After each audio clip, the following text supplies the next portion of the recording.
Mula sa kabisera ng Inglaterra, sa puso ng Britanya, London, UK. London, UK. Ito ang Channel Philippines Network, Pinoy Radio, UK. Pinoy Radio, UK.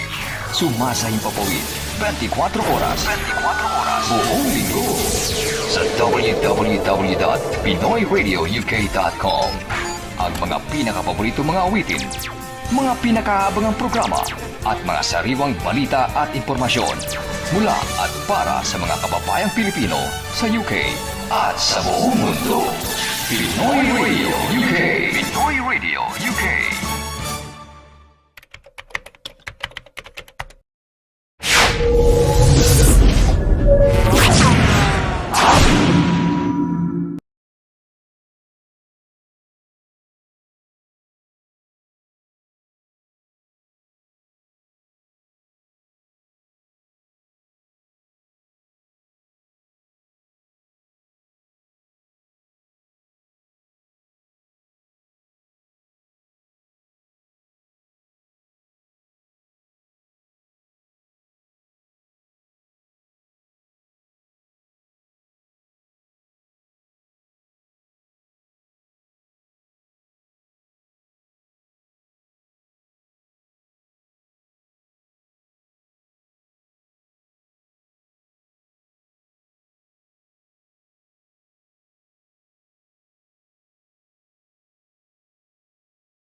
Okay, nako, magandang gabi ho sa inyong lahat. Welcome mo sa ating program. Ako po si SONNY LARAGAN dito po sa Legal Advice Corner. Happy Tuesday ho mga kaibigan. Medyo maliwanag ho sa likod ko dahil pasimula na ho yung almost, nasa springtime ho dito sa United Kingdom. Pero isang buwan na lang siguro pagkatapos ng May, April ho, matatapos na ho yung April. May, pagkatapos ng May, summertime na ho. So maliwanag na ho dito. So magandang gabi pa rin ho ang tawag natin dahil alas 6 pasado na ng gabi dito po sa United Kingdom. So welcome ho sa ating mga kababayan sa apat na sulok ho ng United Kingdom, England, Wales, Scotland, and Northern Ireland. Welcome ho sa ating program. No? At syempre, kung kayo man ay hindi ho narito sa United Kingdom, welcome pa rin kayo. Of course, no? Dahil tayo po ay available sa World Wide Web. So anywhere in the world na naroon kayo, mapa Pilipinas, mapa Amerika, mapa Middle East, welcome. Tuloy ho kayo kabayan. Okay, dito ho, pinag-uusapan natin every week ho yung mga bagay-bagay na tungkol sa batas, no? Everything legal dito ho sa United Kingdom. This is a big help, public service ho sa ating mga kababayan dito sa United Kingdom at dagdag kaalaman sa ating mga kababayan na nasa labas ho ng United Kingdom. Additional information for you kung ano ang batas dito ho sa United Kingdom. Pero siyempre sa ating mga kababayan dito sa United Kingdom, ito ho'y para sa inyo, pwede niyong pakinabangan, dagdag kaalaman at makakatulong mo kung kayo ho ay apektado o merong relasyon in a way related sa inyo yung pinag-uusapan sa ngayon. Ang pag-uusapan natin direct tonight, ang pag-uusapan ay truth and myth uli pa rin, no? Pero property litigation ba? Tingnan, paki-flash nga yan direct. Property litigation, tama ako, no? truth or myth. Ito ho, kung totoo o hindi, no? Yung mga statements mamaya sasabihin ho ni attorney. Teka pala, talking of the attorney, hindi ho ako ang star of the show. Baka akala ninyo, dun sa mga first time ho nakapanood ng programa na ito, hindi ho ako ang talagang star of the show. Ang star of the show ay yung brains and beauty na managing partner po ng Deo Volente Solicitors, DB Solicitors. At palagi ko, masasabi natin kauna-unahang Pilipina talaga na who is running a law firm talaga na as a managing partner. Kasi yung iba, they might, they probably own the company. Pero ito ho, rank and file, nagsimula from sa mababa hanggang sa tumaas, pero mabilis ho ang kanyang promotion dahil napakahusay din ho naman, no?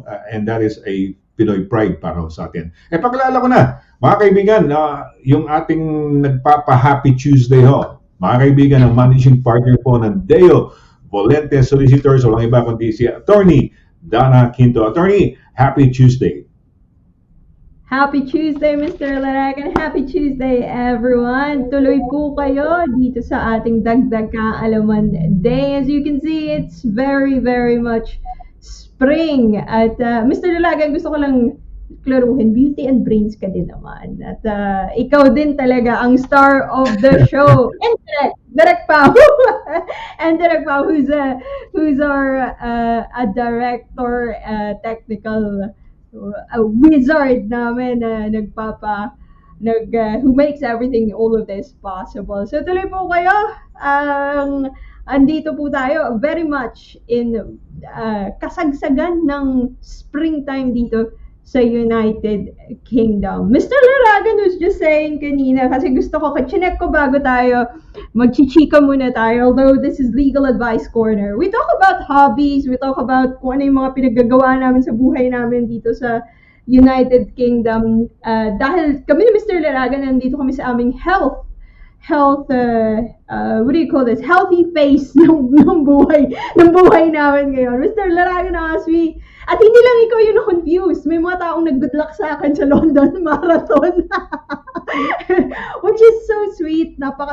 Salamat po dun sa may mga nag-good luck sa akin sa London Marathon. I wish I could run it. I've been trying to for a number of years. London Marathon was probably, a lot of you do know, napanood sa telebisyon, nakita sa news. It was on last Sunday. 40,000 people were running from all over the world. And probably one of the most exciting marathons ever sa buong mundo. One of the most well-subscribed and maganda maganda talaga yung mood sa London Marathon. And I follow it myself. I follow friends. May mga ilang friends ako na andon. Pero kung kayo ay interested na mag-join sa London Marathon, it's slightly different. Explain ko po. Kasi Mr. Laragan asked me, ba't hindi ka sumali? Yes. Bakit hindi daw ako tumakbo doon? But I ran the Brighton Marathon about 3 weeks ago. London Marathon, because it's very famous, very well-subscribed, ika nga, meron silang special way of how to enter the race. Normally, Brighton Marathon and a lot of European marathons, Mr. Laragan, Rome Marathon, Hamburg Marathon, Amsterdam, Hamburg. I've done Edinburgh.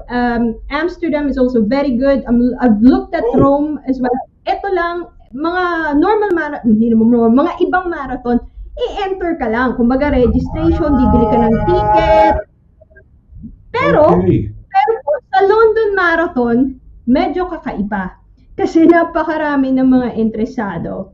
So they have a ballot system. May drawlets lang for limited spaces. The reason for that is, syempre kung tatakbo lahat ng tao sa London, kung lahat ng gustong tumakbo tatakbo, medyo hindi na makokontrol. So they only have very limited spaces. I think about 40,000 spaces. And that's a lot of people to run in one Sunday.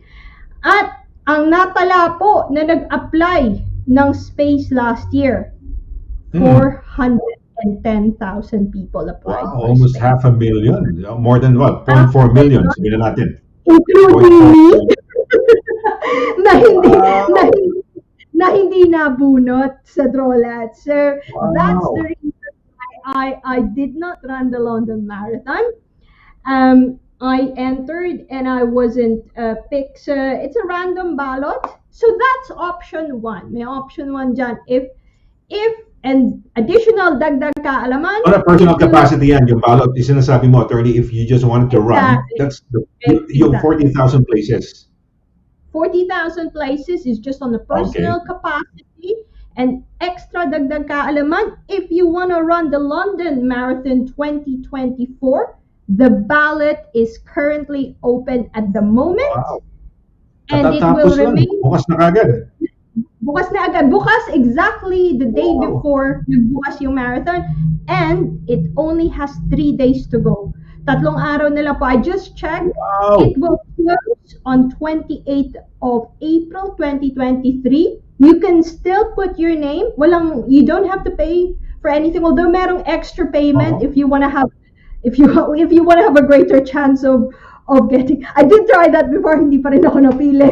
So, hindi lang talaga siguro ako lucky sa ballot. But we're trying. This is probably my 4th time applying for a ballot place. That is option 1, ballot place. So, if you are interested, kung interesado ka, Mr. Laragan, punta ka na sa London Marathon, put your name in there and make sure you do that before April 28. Hindi po kami sponsored. Sana sponsored kami ng London Marathon, ano? So, hindi kami So sponsored. this is for the personal, yung personal na just you want to run, no? You ikaw tatakbo ka lang yon. So Wala. tapos You ng wanna deadline. have it as a personal journey. It's a good thing you told us about it. It's a good thing you told us about it. Somebody might be watching right now and na-inspire sa'yo, they wanted to run, and naisip nila, London Marathon. Kasi the biggest marathons are the Boston Marathon yata and the London Marathon. Malalaki yan. There are a few. May tinatawag na the majors. The majors. So Tokyo, Chicago, London, Berlin. Boston is very good, and London. So meron pa ata. I don't know if I said all of this. I think there's 6 majors. The big cities, they're majors, and London is one of them. Boston, Berlin, London, Brazil. Berlin. Sorry, Berlin. You said Berlin. Berlin. And Tokyo. Okay. And Tokyo. Tokyo Marathon. Okay, these are the big ones. Pero may So, option ibig sabihin, two. then these big ones would have the challenges the same, similar to London Marathon. It's not an easy feat just to go in. Ibig sabihin, it's a ballot.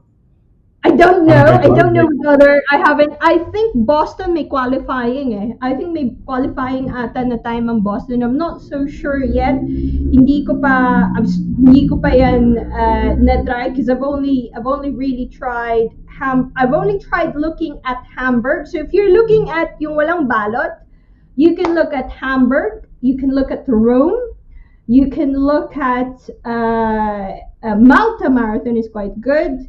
Amsterdam is very good. Malta. Oh, really? Malta. Yeah, meron si Malta. Small tiny island, tiny. Really? Yes. Oh, I almost ran Malta. But hindi pa ako nag-start dahil ako ay nagkasakit. And I think that was pre-COVID. So I was quite ill for a while, and I chose not to run because I wasn't well at all. But yun ang mga madaling pasukan.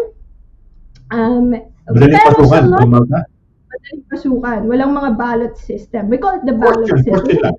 May questions ako sa'yo, attorney. Halimbawa lang, let's say 10 mga kaibigan natin ngayon na sumali lang.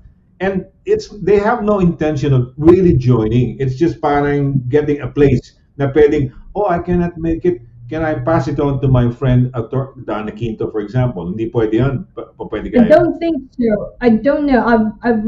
So if you cannot probably... Yeah, I don't think... Siguro the next one siguro, no? Parang within the applicant. Yeah, exactly. Kasi, I don't know. You probably have to double check that.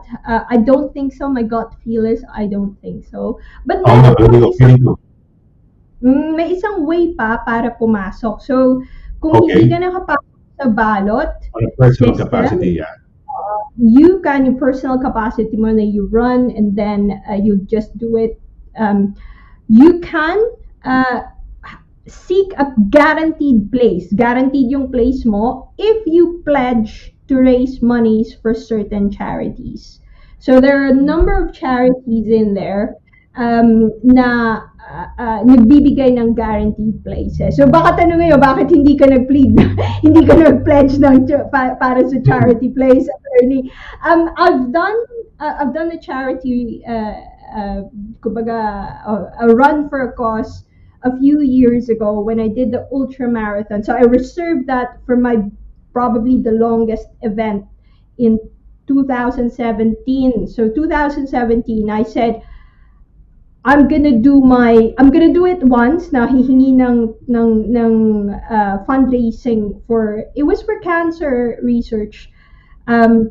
And I'm gonna do this not just for marathon but for ultra marathon. So after no, nahiya na akong humingi. So yung mga runs ko after noon for a little while, for a long, and up until now, are all personal capacity. So kung hindi ka pa nagkaroon ng previous fundraising, first time mo, that may be another way for you to enter the London Marathon. As I've said, maybe kung siguro 3 taon na akong hindi na kukuha sa ballot, baka pag-isipan ko na ulit mag-fundraising dun sa fundraising. For the next London. Oo. Pero ang pag may charity ka, may deadline. May deadline pa pag may charity. May deadline din. Pero siguro longer compared to the personal capacity mo. Because for personal mo, ito sabi mo, di ba? And we never knew about that. Nobody knew about that. Di ba? Yep. Siguro, not kung may money, hindi ko alam. Nagulat nga ako. First time ko malaman. Like, we were inspired by you. For example, wait, teka muna. May London Marathon at katatapos ng Kunyari let's say, naisip ng mga nanonood sa atin or friends natin a month after, 2 months after, na-cross ang mind nila, gusto nila sumali. Hindi na pala pwede. Sarado na kasi. Sa 28 pagkatapos.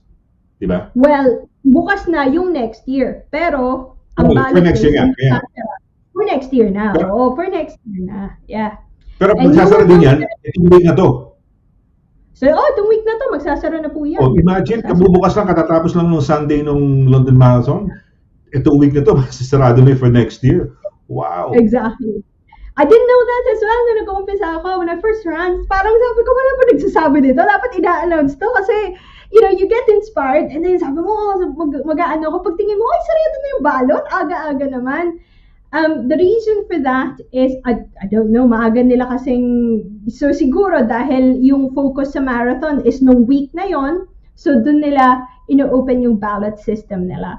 And they will release the result October pa lang ngayong taon, i-release na po yung result para makapag-practice ka na daw. So you start practicing. Question. October of this year ilalabas. Question lang. Ano yan? How do you know about it? Is it by letter, by email, then that you get to know na you made it or you didn't make it? How? Di ba nag-apply ka? Sabi mo three times ba? Sabi mo three times for the person. Pang tatlong apply ko na ata. Paano yan? How do you know na hindi ka natanggap? May email ba? And when do you receive it? Yeah, email lang. When they say where they don't give an exact date yet, they'll give an exact date closer to October, around first week of October, nire-release. So you'll hear email na whether you got in or not. So if you didn't get in, they'll say you can still get a guaranteed place if you pledge to raise for certain charities. And this is a very good one. Napakataas po ng malaki talaga ang nare-raise nila. It's a very humanity at its best talaga. It's amazing. It's yung atmosphere on that day. As I've said, I'm not dissuading you from raising for charity or pledging for charity kasi iba-iba yung personal na rason ng mga tao bakit sila tatakbo. Yung iba talagang siguro may experience sa ganitong sakit o meron silang kamag-anak who's going through something na related dito sa certain charity na to. So that makes it very special. or for whatever, yung malaki yung connection mo about a certain cause. So, depende po sa inyo. Siguro sa akin lang personally, dahil a few years ago, I've done fundraising. I felt hindi pa panahon para kumatok ulit. But if the right time comes or if the right cause arises of the right purpose, why not, di ba? Siguro tatry ko pa rin. At least ako, I've tried seeking. Personal muna, attorney. Personal muna. Oo, personal muna. Matapos tayo, within those week na to, bago mag-28, just for kicks, I'll try to join in. Just for kicks lang, titignan ko anong resulta, no? Sige po. And then sabi mo, October pa naman Ako malalaman. makakuha ng ballot play sa akin. May mga ganun eh. Yung mga 10 taon na hindi nakakakuha tapos may kaibigan sila.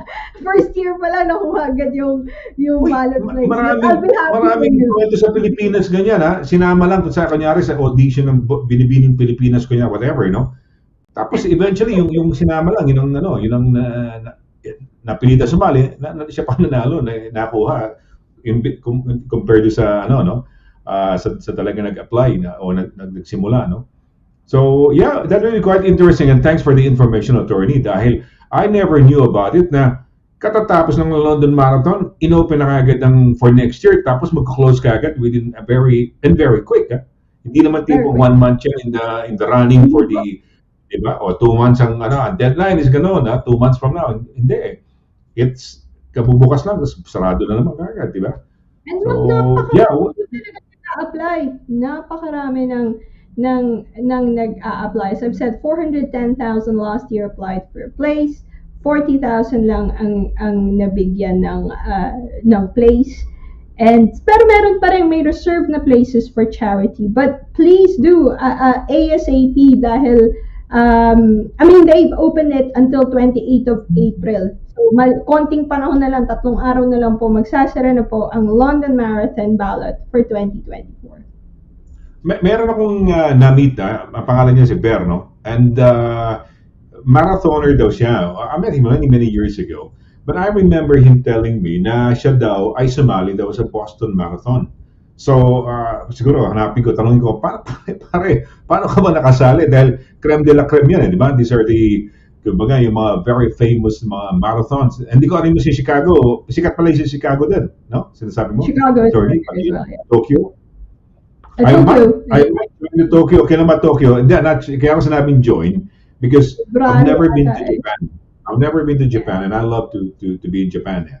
So, parang one of those dream countries, and I'd like to be there too. So, yeah, that will be an opportunity by way of a marathon, no? Although, sa totoo lang, attorney, sa buong buhay ko, di pa ako tumakbo hindi pa yata kaabot ng 3 kilometers na takbo, no? So, hindi ko alam. Kaya niyo yan. Kaya niyo po yan. Marathon, di ba? 37 ba yun, attorney? Kasi ang marathon na tinakbo mo dati, 23 ba yun? How many miles yung marathon? Yung regular? 26. 26. Okay. Tapos yung ultra is 37. The ultra one was 44 miles, I think. 44, wow. 44 miles. So, 77 kilometers. So, in kilometers, 26 miles is 42 kilometers. And then, I think 44 was 77. So, around 70 odd kilometers ata yun. I want to do 100 kilometers one day, pero under 24 hours. 100 kilometers. It is possible. Pero ano lang yun, it's more on, run, walk, and they probably finish in 24 hours. Meron Pilipinong ultramarathoner, yung may-ari ng Botak shoes, may sapatos sa Pilipinas, Botak with is takbo, no? Si Cesar something, nakalimutan ko na surname niya. Tinakbo niya yung US, tinakbo niya yung Scandinavia, tinakbo niya yung UK, nung nag-ultramarathon. Siya yung hihinto, matutulog ng isang lugar, tapos tuloy-tuloy na follow yung data. Oo, mga ilang araw yun. So, I have a funny story dun. Kwento ko na lang later ba, medyo mahaba-haba ng konti yun. But in the meantime, okay, ano na tayo, no? Pero maganda yan, ha? Tama yung sinabi mo, physical fitness, lalo na ho ngayon. I'm sure a lot of mga kababayan natin are doing a bit of, alam mo, yung mga gym siguro, mga ano ngayon, punong-puno dahil malapit na summer. Di ba? Yes. You wanna be slim, either bulky, slim, sexy, whatever, ano. Pero hindi ho, for me, ang suggestion ko is not do it during a certain lang, no? It has to be a lifestyle, eh. Kailangan tuloy-tuloy na yan. Gawin nyo ng tuloy-tuloy. Para lang sa ganun ay you feel healthy all the time, no? Most of the time, all the time. Yan. So, ayan. Okay, attorney, ano tayo? Sino mga pagbati-bati natin, mga ano natin ngayon, mga, teka na, meron tayong bumper dyan, di ba? So, mag-guessing tayo, no? Kung sino yung ating mga, para bragging rights, kung sino yung mga unang bumati sa atin, ha? Attorney, okay, let's go, ha? Sige, let's go tayo sa ating, mga greetings, no? Greeting corner natin. Go, direct.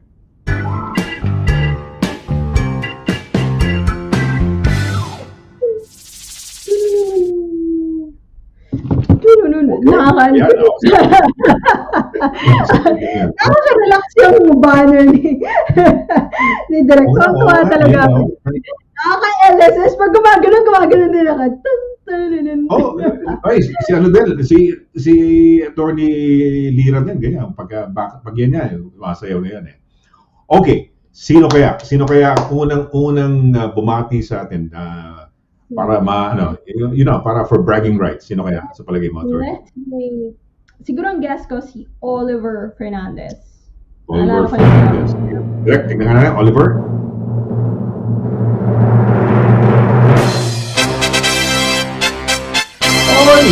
Ano pa yung pangalan mo si Marian Galicia Paner pala. Okay. Yes.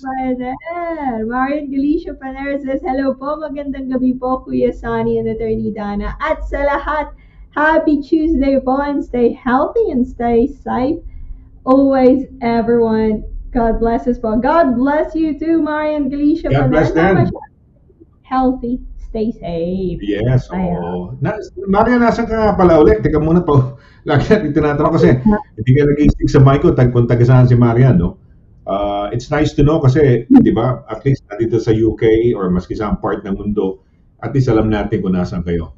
That would be great if you can put in, let's say, kunyari, Marie from a certain place, no? Kunyari, Essex, Chelmsford, yan. So, yes, okay. Taga-Stanford. Ayan, next. Ay, sige na. Next, Si Oliver Fernandez pa rin, kung siya ay... Oliver Fernandez. Okay, mga kaibigan. Oliver Fernandez. Sige, let's see.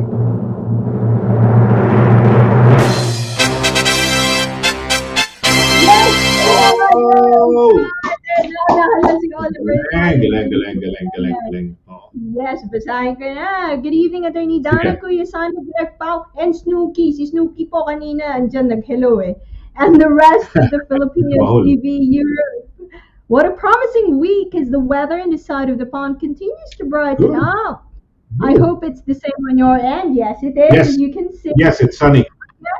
It's sunny, yeah. I guess it's time to dust off the good old gym outfit to get started on my beach body look. Kaya nga sabi din Yes, but that takes too much work, so I'll just settle with Attorney Donna's brain workout for today. Brain workout time today. So, Oliver, saka nag...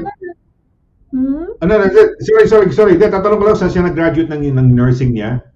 Sana? Saan ka nag-graduate, Oliver? Ng nursing? Also, sa writing si Oliver. He's very good with when composing mga whatever, no?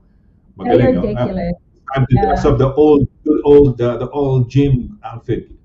So mahusay. And honestly, I look forward to yung mga sharings ni Oliver kasi it's nice to read eh. No, maganda yung mga niya, nakakatuwa. So thank you. Yeah, maaraw din dito. Kanina maaraw. Ngayon, 6:36 na ngayon. Medyo unti-unting pababa ng... Teka muna, ano ba ang sunset ngayon? Hindi ko na tanongin ko si Siri. Hey Siri, what's the sunset today? Sunset will be at 20:10 today. 8:10. Oh, sunset 8:10. 10. So, talagang paano na tayo? The summertime. Oo, maliwanag. Summertime na tayo, ano? Oo, 8:10. Baka nabingi lang si Siri. Hey Siri, What time is sunset today?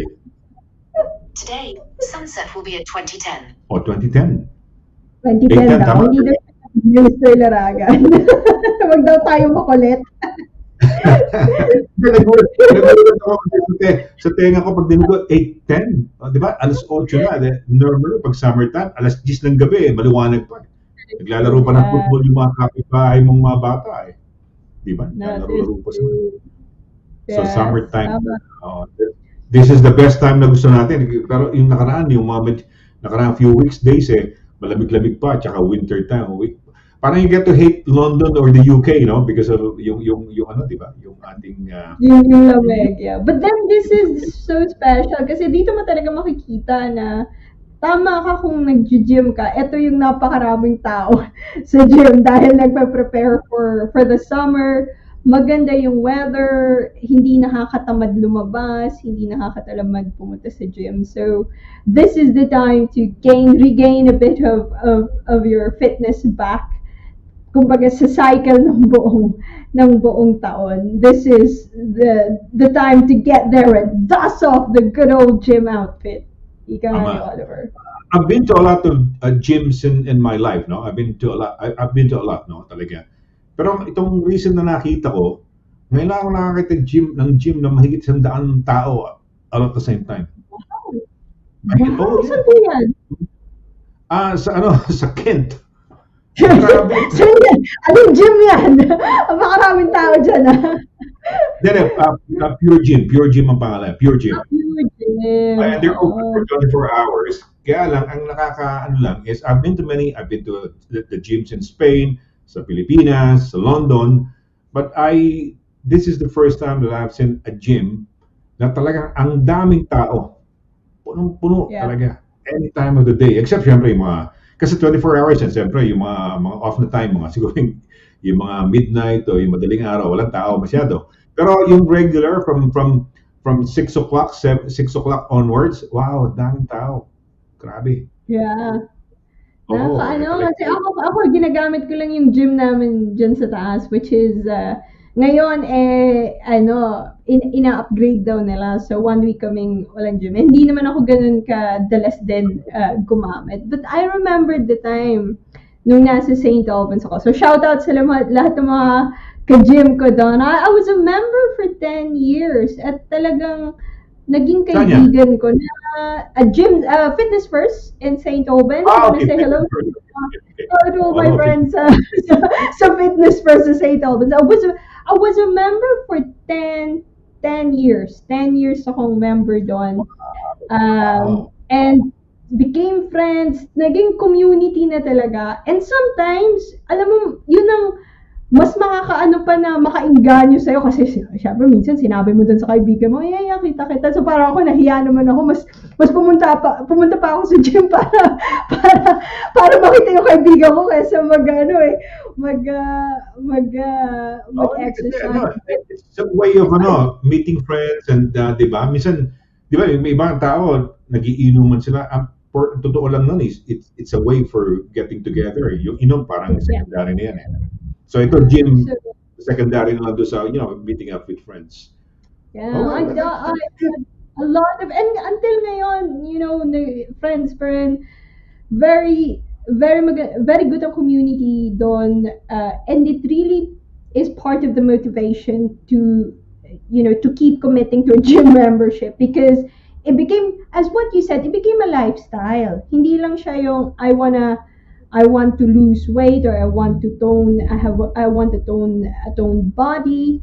It becomes like I want to be in a community of people that has a healthier lifestyle, and I like to see my friends who's also committed to being healthy, and it's fun kasi kung pareho kayo kindred spirits kayo, pareho yung mga gusto nyo, doon yung nakakatanggal stress, tawanan, biruan, alaskahan. So, yun yung yung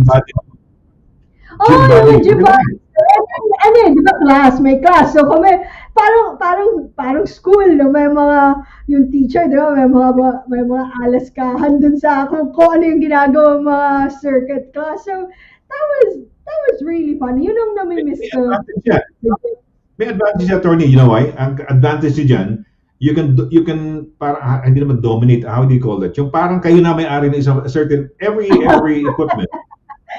Di ba? Yeah. Kasi kapag papalitan kayo di ba? Palitan kayo sa set. So may kasama ka na, sarili niyo na yung isang di ba? Yung isang hindi ka na naghihintay ng ibang tao. At least kasama mo kung you will now have to do the same exercises para at least you're using the same equipment. Tapos nagpahali na kayo sa sets niyo, papalitan. Yeah. And fun. It's fun. Maganda yan. I miss that part of the gym. I miss that yung 10 years na yun, that's probably it's quite a long time. And hindi ko lang na ano kasi I moved to Bedford. So hindi ko na I didn't find the same community again kasi nagka-pandemic. So walang naging gym for 2 years. So the pandemic really changed everything. Alam mo, na-inspire ako. You're talking of gym buddies. When I was in London, may dalawa akong gym buddy. Meron ako sa 67 gym buddy na his name is Elmo. And meron ako 72, 73-year-old na Irish something na si Michael. And they are looking good for 70, late 60s or mid 60s and 70s. So parang nahihiya ka sa sarili mo. Teka muna, itong fit. And that's the reason why somehow I got inspired during that time. At saka lahat ng mga bagay na natutunan ka before, for example, now I do weights na gutom, yung fasted. Fasted state. Fasted state and I do it heavily. Yung heavily kasi when you're fasted and you do it heavily, doon lumalabas yung growth hormones mo . So taliwas yun sa dati. Alam mo, di ba, nung araw kailangan bigla kang kung ano-ano mga iniinom. May mga kasabay ka sa gym kung ano-ano mga iniinom na merong laced with ano-ano mga iniinom nila, di ba? Ako, coffee lang. Then I go to the gym, fasted. And then when I come back, then that's this time I start eating, avocados, yogurts, very simple na very boring yung diet ko every day. But, that's the one that's keeping me healthy. And yung inflammation ng katawan ko nawawala doon. So inspired ako. I've learned a lot of things in this recent years, and I want to hopefully Lord permitting, makaya. You'll do it. Kaya natin. Wait. Teka muna, yung pangatlo nga pala, napakasarap na ito namin. Naisip ko na Rudy Librojo. Nakita ko lang si Rudy nung isang araw sa... Akin na ba? Si Rudy Librojo.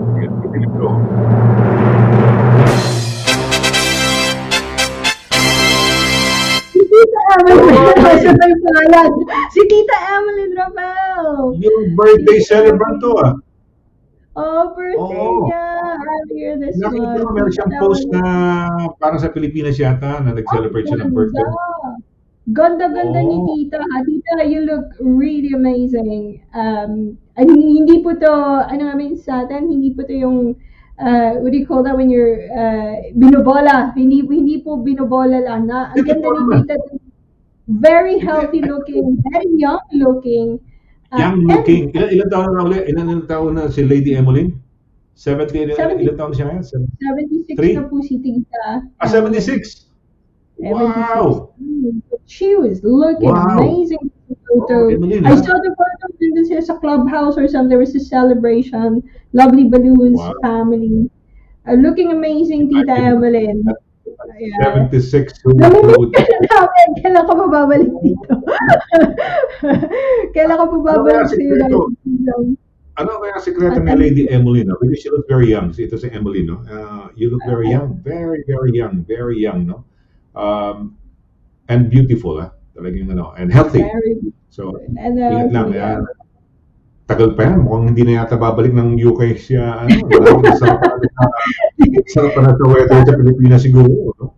Ang sayo ni Tita Emeline and mind you, she's traveling everywhere sa Pilipinas. Hindi lang siya yung talagang she's enjoying herself, she's living life. You can see na, talaga, very inspiring. You're talking about inspiring ways to live Diba, Mr. Laragan, you talk about your inspiring friends, we talk about being inspired, and we talk about here sa ating komunidad na to, inspiring people within our group, and it's nice to celebrate that. Kung good vibes, happy Tuesday, yan talagang ng Happy Tuesday. Hanap tayo ng magiging ugat ng kasiyahan natin or things to celebrate about. And inspiring din yan, looking at her at 76, very young, beautiful, sprightly pa, gumagalaw-galaw pa. So, sikreto, di ba usually pag may mga taong merong parang hindi naman kakaiba, kundi parang hindi regular sa nakikita natin, normal sa nakikita natin, we ask them, ano ba sikreto? And we might find out. No, darating daw yata, April ba, o pag sinabing this month, April. Tama ba, Direk? Okay. Within the next few days. What happened to mag-end yung April limang araw na lang yung April Tita naman ba tayo? Ito, tama raw. Confirmed within the month. Mapasok pa bago. Alam ko na, hahabol sa coronation. Hahabol sa coronation. Ayun pala. Ayun yung wala siya rito, di ba? Si King Charles na, hindi na po King Charles. Tama naman din. Yeah. Diba? So, most likely, yan ang reason why she's coming back and within the month, within April, no? Ayan. Okay. Ayan. Hello, Sonny. Okay. Okay. Mabuhay. And, hello, Sonny. Attorney Donna. Good evening. Happy birthday. Ayan. Exactly. Sino susunod natin? Next natin. Benjamin Eclerin. Hello, kamusta po? Kamusta din, Benjamin? Galing ka ba? Saan ba? Taga saan ka, Benjamin? Benjamin. Yan ang pangalan ng father ko. Benjamin. Benjamin LARAGAN. Uy! Irene! Hi! Welcome back! Naku, nagaling din to sa Pilipinas. Hello, Kuya Sonny, Attorney Don. Good evening. Hi, Irene. The viewers out there, magandang hapon. At may ligayang pakikinig sa lahat. Naligayang pakikinig din, Irene. Welcome back! Irene. Welcome. Nasaan na yata siya? Puerto Princesa ba? Palawan, di ba? Pero I think nakabalik na siya. Nakabalik na ata. Good. Nice to know that you're back and you had a great time sa Pilipinas. Okay. Ayan, attorney, si Rudy Libro. Yes, Rudy Libro says, magandang gabi. Matayang Tuesday. Miss Total Package, Attorney Donna, slim, good-looking Sir Sonny, Super Sir Edgar, and lovely cum laude, Direk Paula, and all happy viewers. God bless us all from Team Librojo. Rudy, maano din ba dyan? Like here, it's quite sunny at the moment. Maaraw ba dyan? Ano bang weather niyo dyan? Mukhang maaraw din Yes, tell us about your weather, no? Lagi ko minsan sometimes, pagka maulan sa atin, nagugulat ang maulan din sa kanila. Windy sa atin, windy din yata sa kanila, malamig. No? Pero tingnan natin, dahil iba-iba yan kasi tatawid ka pa ng dagat di ba? Sa Ireland, Northern Ireland, di ba? So medyo layo na ng konti yan. Pero I'd love to go back to Belfast. Nga pala, I have to go back to Belfast tsaka sa Dublin. Kailangan mapuntahan yan. Mapuntahan namin ni Sol, mapuntahan yan. Annalou. Si Annalou. Annalou, good evening. Attorney Donna and Kuya Sonny, happy Tuesday. Annalou, nakita ko yung Annalou, nagluto sila ng pansit. Nakakamiss yung pansit. Sarap ng pansit. Nakita ko direct. Natakam ako dun sa pansit nila. And again, Annalou, napaka-positive. Parati mo nakikita na she's always, she's always posting something positive. That was good. Wow. Yeah. Nakita ko yung pansit nila. Marian Gay Charlton, hi! Yes! Sorry Cheltenham, yung may kabayo, di ba? Nga, sabi nga ni di ba? Nasa Cheltenham. Cheltenham. Marian, okay, Cheltenham. Uy, Rowena Logroño. Rowena, nasan ka? Rowena. Benjamin Eclerin or Benjamin Eclerin, nasan ka rin, no? But it's nice to know where you guys are watching us from. Nakaka-inspire at nakakatuwa din. Nagsisensus. Rowena, nasan ka? Ayan. Gigi Alamaro is here. Good evening, Donna and Kuya Sonny. Happy Tuesday, all viewers. God bless. God bless you too, Gigi. Ganda na, no? London Eye ba yung nasa likod yan? London Eye ba yun? London Eye. Pero parang beach. In the London So, kung beach to, ah, sa mga beaches na merong ganyang parang may bilog din.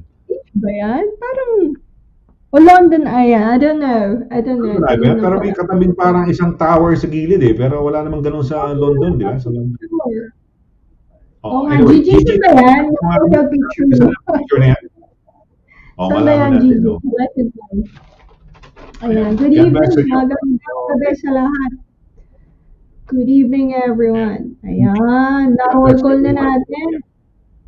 Ayan, okay. O sige, let's have a short break nga. At least na nabasa lang natin muna initially yung mga first batch of And we're gonna have a short break. Pagbalik ko natin yung truth or myth na naman ni attorney, yung topic natin for tonight, yung flash nga direct. Ayan. Okay. Ayun, okay. Ayan, property litigation. Truth or myth property litigation. Okay, attorney, so yan, i-discuss natin pagbalik natin. So we're gonna have a short break, mga kaibigan, mga kababayan, at pagbalik natin, yun, yung truth or myth property litigation, i-discuss ni attorney. Saglit mo lamang, huwag ko kayong alis.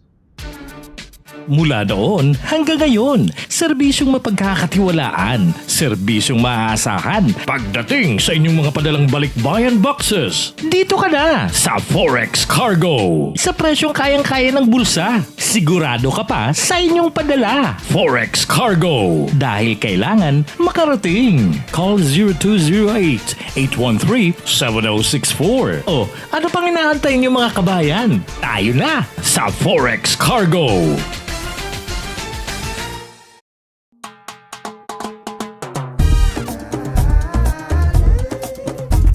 100% all natural, tasty, healthy, versatile, 4 unique flavors. Taste a real sauce. Galettos. May problema ka ba sa landlord mo? Baka AV ka na ni Kuya. May problema sa mga kapitbahay, sa trabaho. O kaya naman kay Mister o kay Mrs.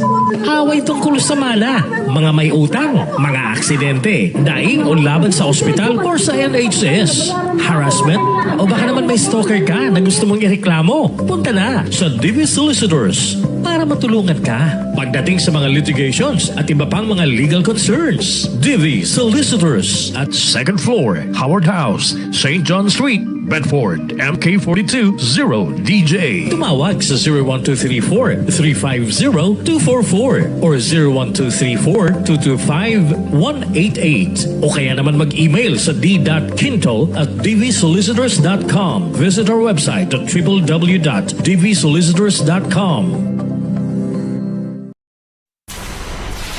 Mula sa kabisera ng Inglaterra, sa puso ng Britanya, London, UK. London, UK. Ito ang Channel Philippines Network, Pinoy Radio UK. Pinoy Radio UK. Sumasahing papawid 24 oras. 24 oras. Buong linggo. Sa www.pinoyradiouk.com. Ang mga pinakapaborito mga awitin, mga pinakaabangang programa, at mga sariwang balita at impormasyon mula at para sa mga kababayang Pilipino sa UK at sa buong mundo. Pinoy Radio UK. Pinoy Radio UK.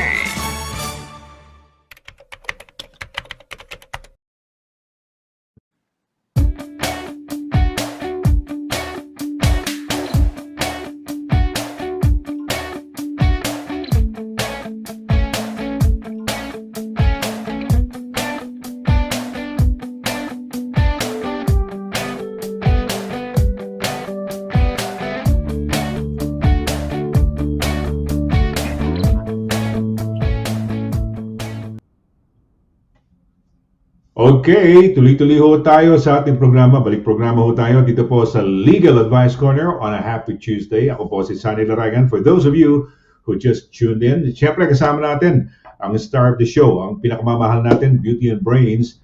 Walang iba kundi si Attorney DANNA Quinto. Happy Tuesday once again, Attorney. Happy Tuesday once again, everyone. Eto, buhay na buhay pa rin. Napaka-bright pa rin. Very, very springy Tuesday. Buhay natin. Parang ano lang, ano? Alas na hapon, ano? Even though it's nearly Yes. 7 o'clock Oo. here in the UK. Ayan. Oh, At lapit when na I naman arrived tayo. in the UK, winter time eh. So, ang bilis yung ang liit ng araw eh, no? Yung mahaba yung gabi, no? So, pagdating Yes. naman ng summertime, ang haba naman ng araw, ang sila naman ng gabi, no? Kaya, maganda, exciting sa UK dahil may changes eh. Di ka mukha sa Pilipinas, Yes. dalawa lang ang weather, rainy and ano ba, dry season. Dito, sino ba yung Stormy. si Attorney Lira ng show nung last Thursday, tinanong na sa akin, Sunny, experience mo ba yung parang last Thursday ba yun? Ang araw yun na halos umulan, lumamig, ganun, may iba-ibang weather in one day. 4 seasons. So, Yeah, 4 seasons in one day. Yeah. Oo. Dito, ganun po.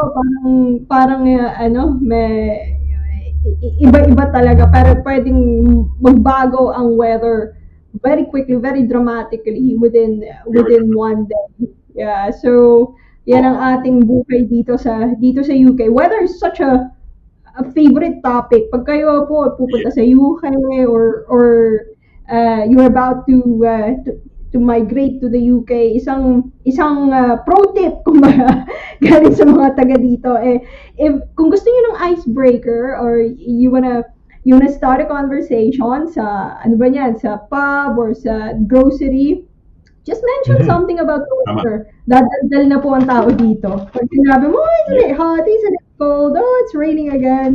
You know, that's our favorite pastime here. Complain, make a comment, make a prediction about the weather. Yeah, daming word nga eh. Di ba? Oh, it's nippy. Sabi ko, hindi ko naririnig ko ito. Nippy, mga Daming vocabulary about the weather. Ay, vocabulary, the weather is, the cold is biting, mga ganyan. Yeah, that's right, yeah. Because of di ba? Because of weather. Yeah, it's boiling, it's very muggy. Alam, meron pa akong bago na, it's claggy. I think claggy, yung bago kong narinig. I haven't heard that before. It's claggy. Sabi, S-O-G-G-Y. Claggy, C-L-A-G-G-Y, claggy. Claggy, okay, huwag narinig yan. Oo, claggy. Yung parang, damp and overcast. I've heard that from a mountaineer. Ganyan ang, niya sa... Okay, damp and overcast. Alam ko, overcast, kaya ako minsan pagka describe ko, overcast yung skies natin ngayon. Ganun, kunyari, or bright yung skies, or cloudless. Maganda yun, di ba? Pag cloudless, blue yung sky. Although, ang napansin ko, attorney, hindi ka mukha sa Spain, pagka walang clouds, talagang blue ang color. Pag dito, parang maski walang clouds, pero hindi ganun kasing blue ng sky sa Spain. Yan lang na notice ko. Parang hindi ko makita yung ganun ka-bright na blue sa skies pagka walang clouds. Pero dito sa UK, medyo hindi ganun blue. Pero, ayan, teka muna, pag-usapan na natin yung truth or myth natin, a very interesting property litigation. Ano ibig sabihin yung litigation? Parang labanan, demandahan, argumento, pag may hindi kayo, pag meron kayong dispute o hindi kayo, you're not agreeing about something, yan ang litigation. If you're on pre-court man or court, that is litigation. If you're having a disagreement about a certain interpretation of law, that is litigation. And in this session, dahil po ilang weeks na tayo andito sa ating truth or myth na series, this is really a way of engaging our audience. Now, you're going to guess 10 statements. You're going to make a guess kung totoo ba siya, o which is truth, or myth siya, haka-haka lang, o hindi naman pala totoo. And this particular Tuesday, this is about property litigation. So, kung kayo ay dito sa UK, and perhaps in many other, kahit saan naman ang pinakamalaking investment normally is bahay. Pinakamalaki mong financial commitment in your life is when you buy a house.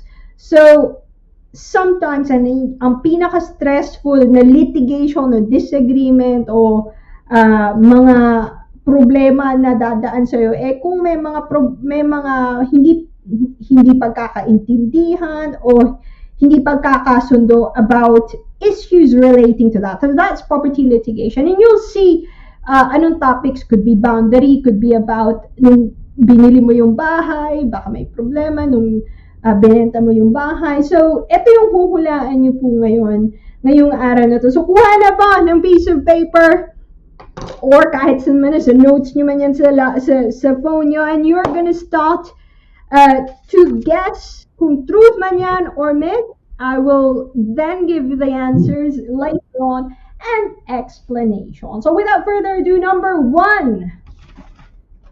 The title register, so yung titulo dito sa UK, are mostly available online. Is that truth or a myth? It's number 1. The title register here in the UK are mostly available online. Truth or myth? Number 2. The title plan, or the official title plan, reflects the true boundary in the property. So the title plan in the UK reflects the true boundary of the property, rather. Is that truth or myth? Number 3. When you sell a property in the UK, you are required to answer property information forms. So sa UK, pag magbebenta ka ng bahay, kahit lupa bahay, kailangan mo pang sagutin itong property information forms. May mga kailangan kang sagutin, required by law. Is that true or required by the process? Is that truth or a myth? Number 4, you need to disclose disputes relating to your neighbors when you sell a property. So kung magbebenta ka daw ng bahay, kailangan mong sabihin dun sa binibentahan mo, kailangan mong i-disclose kung meron kang dispute, legal dispute or any dispute relating to your neighbors. If you just tune in, nandito na naman po tayo sa ating weekly midterms. Kuha na ng piece of paper, 1/4 piece of paper at ang inyong ballpen. Hulaan na naman po ng truth or myth. At ang topic this week is property litigation. So anything na hindi pagkakasunduan ninyo about sa property nyo dito sa UK. Number 5 now. Number 5, you do not need to disclose the presence of Japanese knotweed if it is 5 meters from your house. So, hindi mo na kailangan sabihin dun sa binebentahan mo ng lupa o ng bahay ang presence, kung may Japanese knotweed ka dyan sa bahay mo, as long as more than 5 meters away yan sa bahay, dun sa structure ng bahay mo. Is that truth or myth? Number 6, when you buy a flat, so that's sa atin parang condo, you may have to pay for maintenance of communal areas by way of service charge. So kung bibili ka daw ng flat, apartment, or like condo type units here in the UK, you may have to pay for maintenance of communal areas by way of service charge. Is that truth or a myth? Number 7, you cannot sue your seller after the completion of the sale, even if they misrepresented relevant information about the property. So, pag tapos na, kompleto na yung sale, hindi mo na daw pwedeng balikan yung seller kahit na they misrepresented o nagsinungaling sila about certain relevant information about the property. Number 8, when buying a property, I can back out and not lose my deposit even after the exchange of contract. So, kung ako'y bumibili ng property dito sa UK, so in the UK may procedure po tayo dito. So there's an exchange of contract bago ang completion of sale. So normally may meron yang gap. Pwede pa pala mag-back out at hindi mawawala yung deposito ko kahit na nag-exchange na kami ng contract. Is that truth or myth? Number 9, when there is a boundary dispute, a surveyor can mark the real boundaries. Number 9, when there is a boundary dispute amongst neighbors, a surveyor can mark the real boundaries. Is that truth or myth? And finally, number 10, if a neighbor's tree encroach or overgrow into my property, I have no right at all to make a complaint kasi kanya yung puno. So sa atin, kung may puno yung kapitbahay ko at lumaki ng pagkalaki-laki yung roots niya o yung branch niya, wala daw siyang karapatan. If that's me, ako yung sa kabila, wala akong karapatan magreklamo dun sa aking kapitbahay. So those are the 10 statements. Let's quickly repeat that. Number 1, title. The official title register are mostly available online in the UK. So mga titulo daw dito sa UK, mostly available online. Is that truth or myth? Number 2, ang official title plan reflects the true boundaries. Official title plan dito sa UK reflects the true boundary of a property. Is that truth or myth?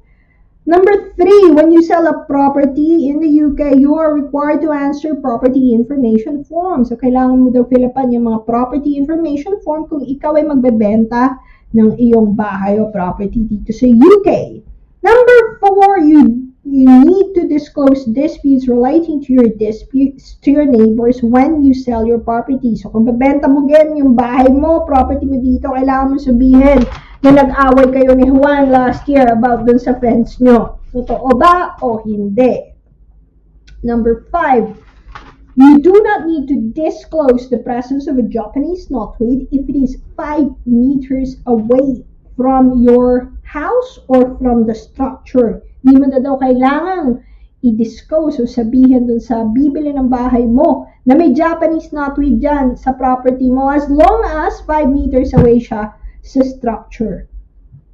Number 6, when you buy a flat, condo or apartment, you may have to pay for maintenance of communal areas by way of a service charge. So dito daw is if you buy a condo, so condo is ilang daan o ilang sampu kayo sa isang building, there are common areas, you may have to pay extra by way of a service charge. Number 7, you cannot sue your seller after completion of the sale kahit na even if they misrepresented relevant information about the property. Number 8, when buying a property, I can back out and not lose my deposit. Ibig sabihin, pwede mong makuha pa ulit yung deposit mo kahit na nag-exchange na kayo ng contract. Is that true or a myth? Number 9, when there is a boundary dispute, a surveyor can mark the real boundaries. And number 10, if a neighbor's tree encroaches or overgrows into my property, I have no right to make a complaint. Is that true or myth? Now, exchange papers. At tayo ay mag-check na ng inyong mga sagot. Number 1, let's go straight into it. Truth or myth? The official title register registers in the UK are mostly available online. Is that truth or a myth? That is true, actually. Dito sa UK, most of properties are already electronically registered. I think early 2000, I'm just looking at the year.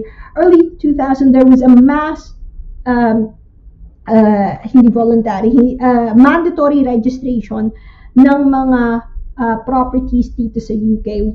Before, nandyan yan sa napakagandang papel na lumaing mga parchment paper, it looks like a deed. But ever since, most of the properties are now electronically registered. What does that mean?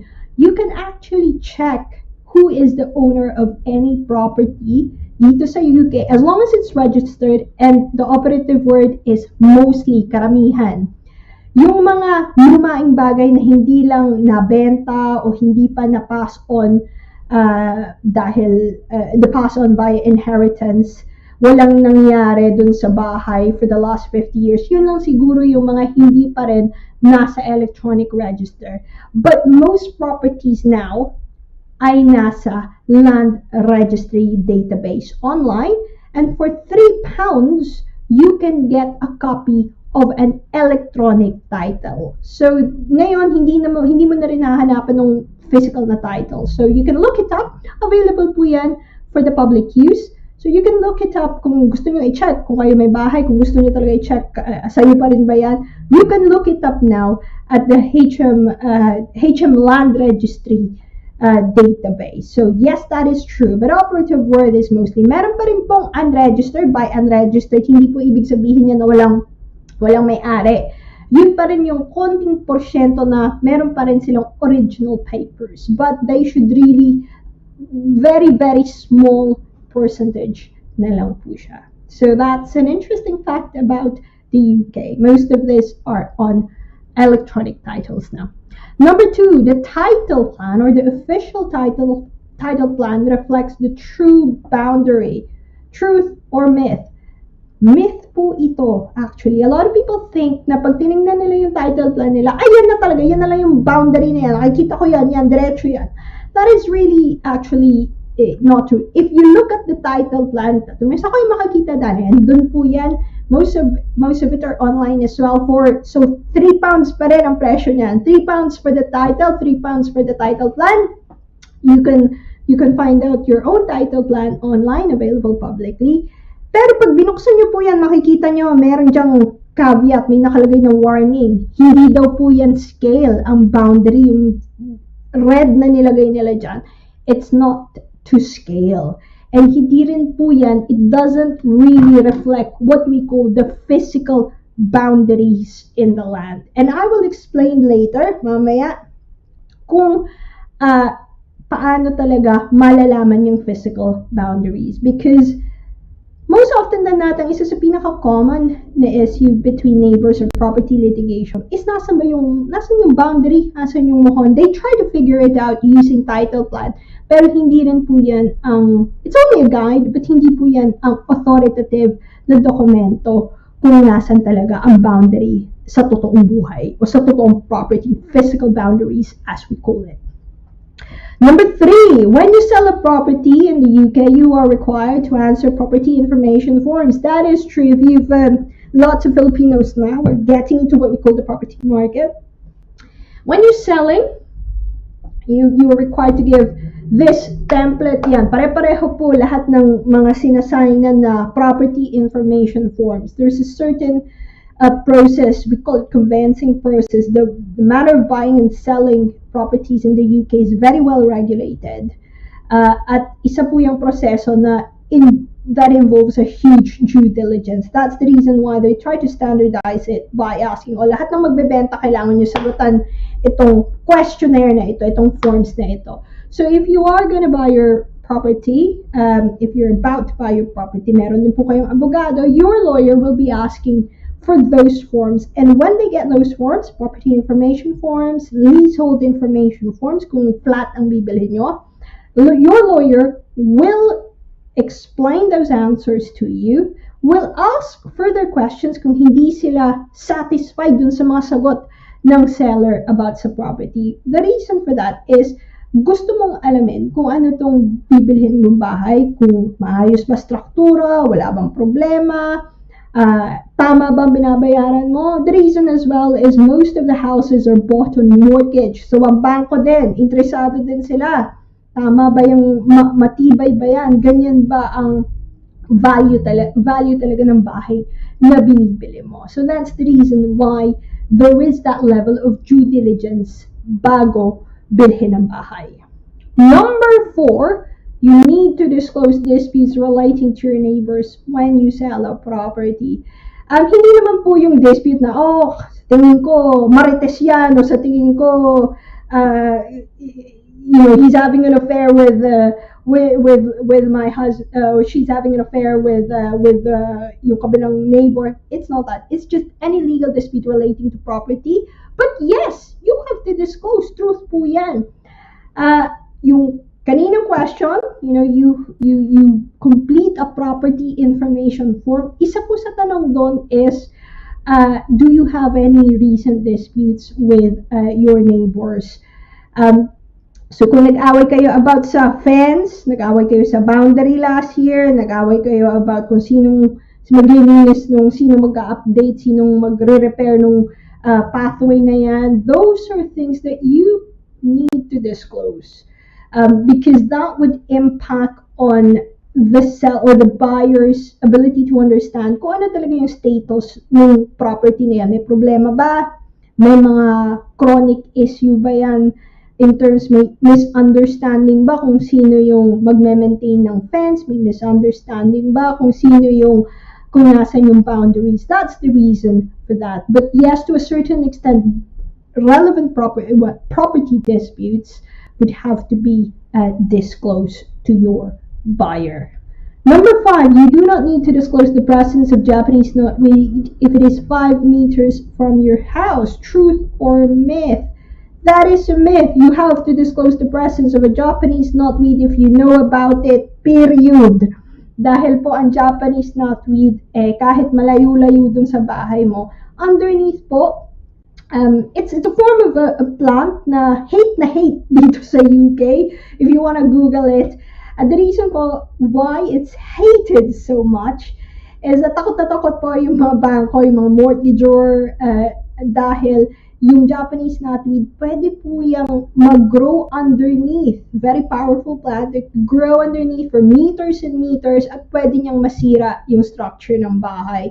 Pwede niyang masira yung structure ng wall nyo, ng fence nyo. So, it doesn't matter kung 5 meters away siya. If it's within your property, again, yung property information form, may specific tanong po yan sa Japanese knotweed if you know of a presence of a Japanese knotweed. If, doon po kayo sa position, if you know of the presence of a Japanese knotweed now, please contact yung mga official exterminator ng Japanese knotweed dahil po, it's a huge problem when you sell a property. So it needs to be dealt with. But in terms of that question, myth, hindi dahil porket 5 meters away siya, pwede nyo nang isekreto yan. Hindi po yan totoo. Number 6, when you buy a flat, you may have to pay for maintenance of communal areas by way of a service charge. That is true. True po yan. I think even sa condominium, may mga association dues and all of that. So, keep an eye out for that one if you're buying a flat. Tingnan po nyo. Isa po yan sa i-explain ng abogado nyo. Kailangan din nalang tingnan kung yung pagmamanage ng communal areas maayos. Kailangan nilang tingnan kung may problema, may mga risko ba yan, may mga malalaking aayusin ba yan. Kasi kung may future works na malalaki, that may impact kung ano yung level ng service charge nyo. So, dahil tito mo, mas mura nga, no? You really have to look at the historic service charge. Titingnan mo kung maayos yung building, kung merong kayong po problemahin in the future. Dahil pag bibili ka ng flat, konektado ka dun sa napakarami, sa maraming tao sa building dahil, you're relying on that community to maintain roof, to maintain stairs, to maintain certain areas. Unlike if you're buying a house, ikaw yung mismo yung responsable dun sa bahay mo. So, that's one thing that you need to be vigilant kung dito sa UK bibili po kayo because quite technical yung area na yan. Ask questions din sa abogado nyo. If you're buying a flat, mas maraming questions kung ano talaga yung extent ng inyong responsibility, financial responsibility, maintenance, and legal responsibility as tenant pa rin, although hindi ka tenant o homeowner ka, but in terms of yung tawag nila, tenant ka pa rin, and you really need to look after the buong building amongst with other people, amongst with other owners ng mga flats nila. Number 7, you cannot sue your seller after the completion of the sale, even if they misrepresented relevant information about the property. That is a myth. Operative word dyan is relevant information. So yes, you can sue for misrepresentation kung nagsinungaling o nagtago ng impormasyon na relevant. Yung ba relevant, you relied upon it, yung talaga sinabi mo, nag-relay ako na, sabi mo, walang Japanese knotweed, pagbukas ko ng garden mo, isang talamak na Japanese knotweed yung andun. So, that's an example of that. Yes, you can sue them, kahit natapos na ang completion ng sale. You have 6 years. 6 years because it's a contractual, a breach of contract. You have 6 years to sue them before expired, we call it, the technical term is statute barred or limitation period. So the law gives you 6 years. May expiration po yan. After 6 years, you can't sue. 8, when buying a property, I can back out and not lose my deposit. Ibig sabihin, pwedeng ibalik sa'yo yung deposit mo. Even after exchange of contract. That is a myth. So this is very, very important to note. So, pwede kang mag-back out before exchange of contract. So before exchange of contract, yun yung mga due diligence na nangyayari. And you might heard of your friends saying, nag-back out yung buyer ko, or your friends mo nang sabi, nag-back out kami kasi may nakita kaming problema dun sa bahay. So as long as hindi pa kayo nag-exchange ng contract, you can still back out. Hindi pa naman yan ng deposit. So you can say, I don't like it. Sometimes you don't even need to say, you might not even need to say a particular reason for it. The only thing that you need to look out for is yung conveyancing solicitor, your property, yung sino yung abogado na ng papers mo. They might still charge you kasi nagtrabaho na sila. So, read kung ano yung terms of conditions, terms of engagement nila, kung magkano yung babayaran mo, kung abortive ang tawag namin doon, kung abort mo yung transaction before exchange of contract. Now, after exchange of contract, kasi exchange of contract, dyan na yung deposit mo, nilagay mo na dun bigay mo na dun sa abogado mo, transfer mo na, and they're holding it to order. Kumbaga sila yung escrow, they hold it to order until magko-complete yung sale, maybe in 2 weeks' time. You will lose your deposit. So, by all means, you can negotiate. Pero, hindi po yan na mababalik sa'yo. So, you might say, nag-back out na nga ako. No, you will lose your deposit. And you might be sued for damages or losses dun sa other side. But you will certainly lose your deposit. So, only exchange contracts kung ready ka na, ready na funds mo, may mortgage ka na due diligence you've conducted, sufficient due diligence, alam mo na itong bahay na to, itong property na to is as good as you believe it to be, in line dun sa value na kinote sa'yo, in line according to surveyors, and sometimes you'll get a surveyor to look at it. So, hindi naman po yan na, tiningnan ko lang, talagang okay siya. There's a lot of due diligence involved in buying a property in the UK. So, kung gusto mag-back out, dapat before exchange of contract. After exchange of contract, you will lose your deposit. Number 9, when there is a boundary dispute, a surveyor can mark the real boundaries, truth or myth. That is true. Konektado po ito dun sa question natin na number 2, title plan. Kasi nga, hindi po, yung title plan, that's not really reflective of the real boundaries. Because in real life, baka hindi naman talaga ganun ka-straight, or it doesn't really show kung nasan yung mga physical landmarks.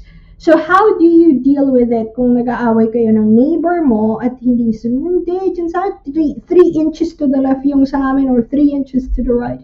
You get a surveyor. So in the UK, you get this expert who will look into it and who will write the report. They know how to, they'll look at historical notes in literature about the properties. They have their own way of, figuring it out scientifically sa proseso at protocol nila. And they will come up with an answer. There is what we call a boundary disputes protocol. So may guidance po yan kung paano aayusin yung mga hindi pagkakaunawaan na ganito.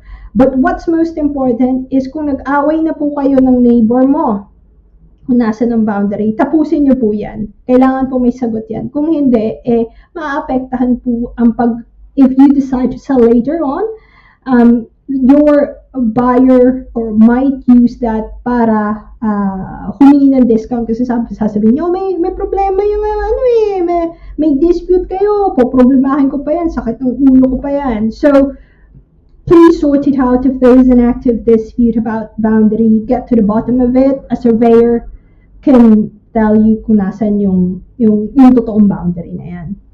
Sometimes you can have one surveyor each, and they can discuss between themselves. They can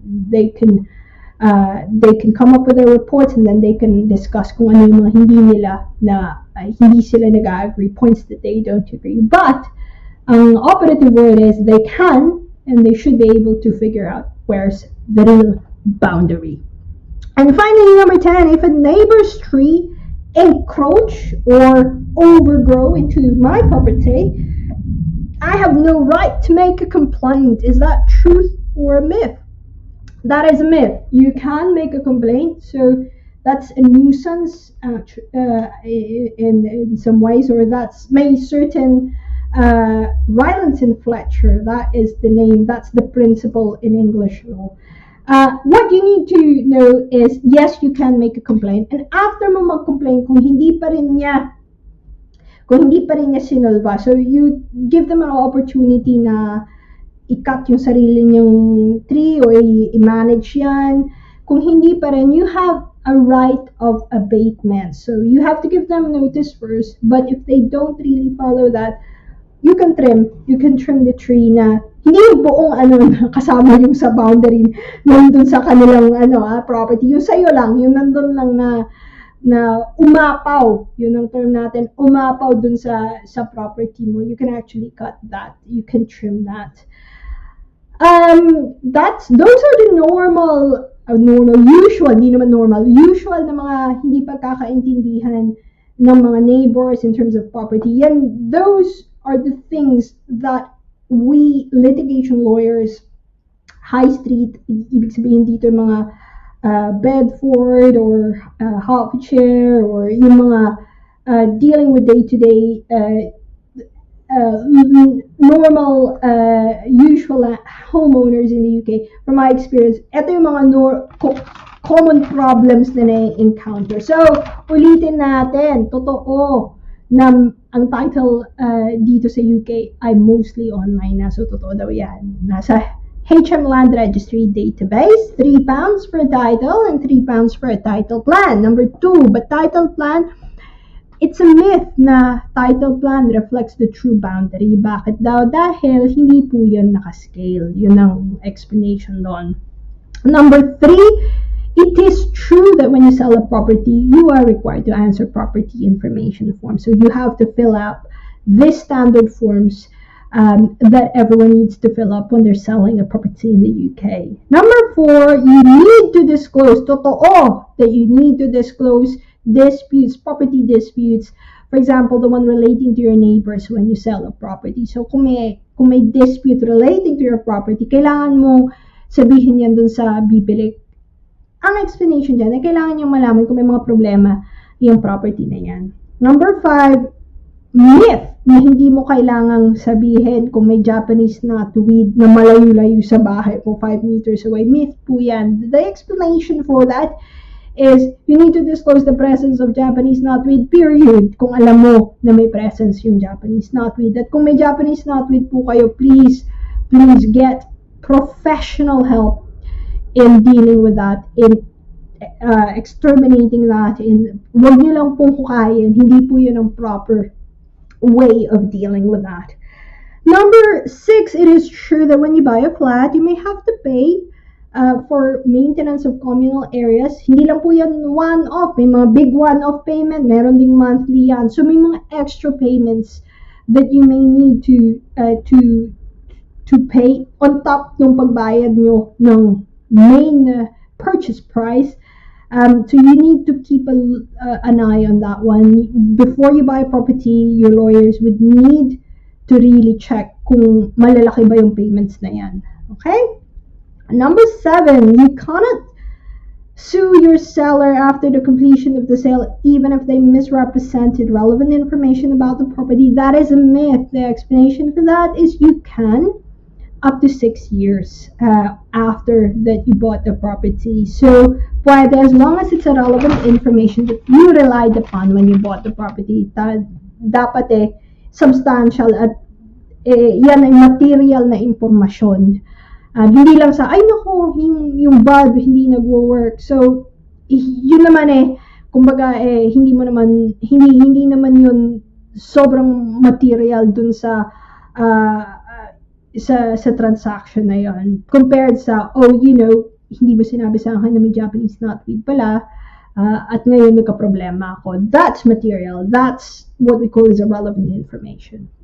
Number 8, it is a myth that when buying a property I can still back out and have my deposit reimbursed or not lose my deposit even after the exchange of contract. Kasi nga po, before exchange of contract, okay lang. You can back out and get your deposit back. But after exchange of contract, you will lose your deposit.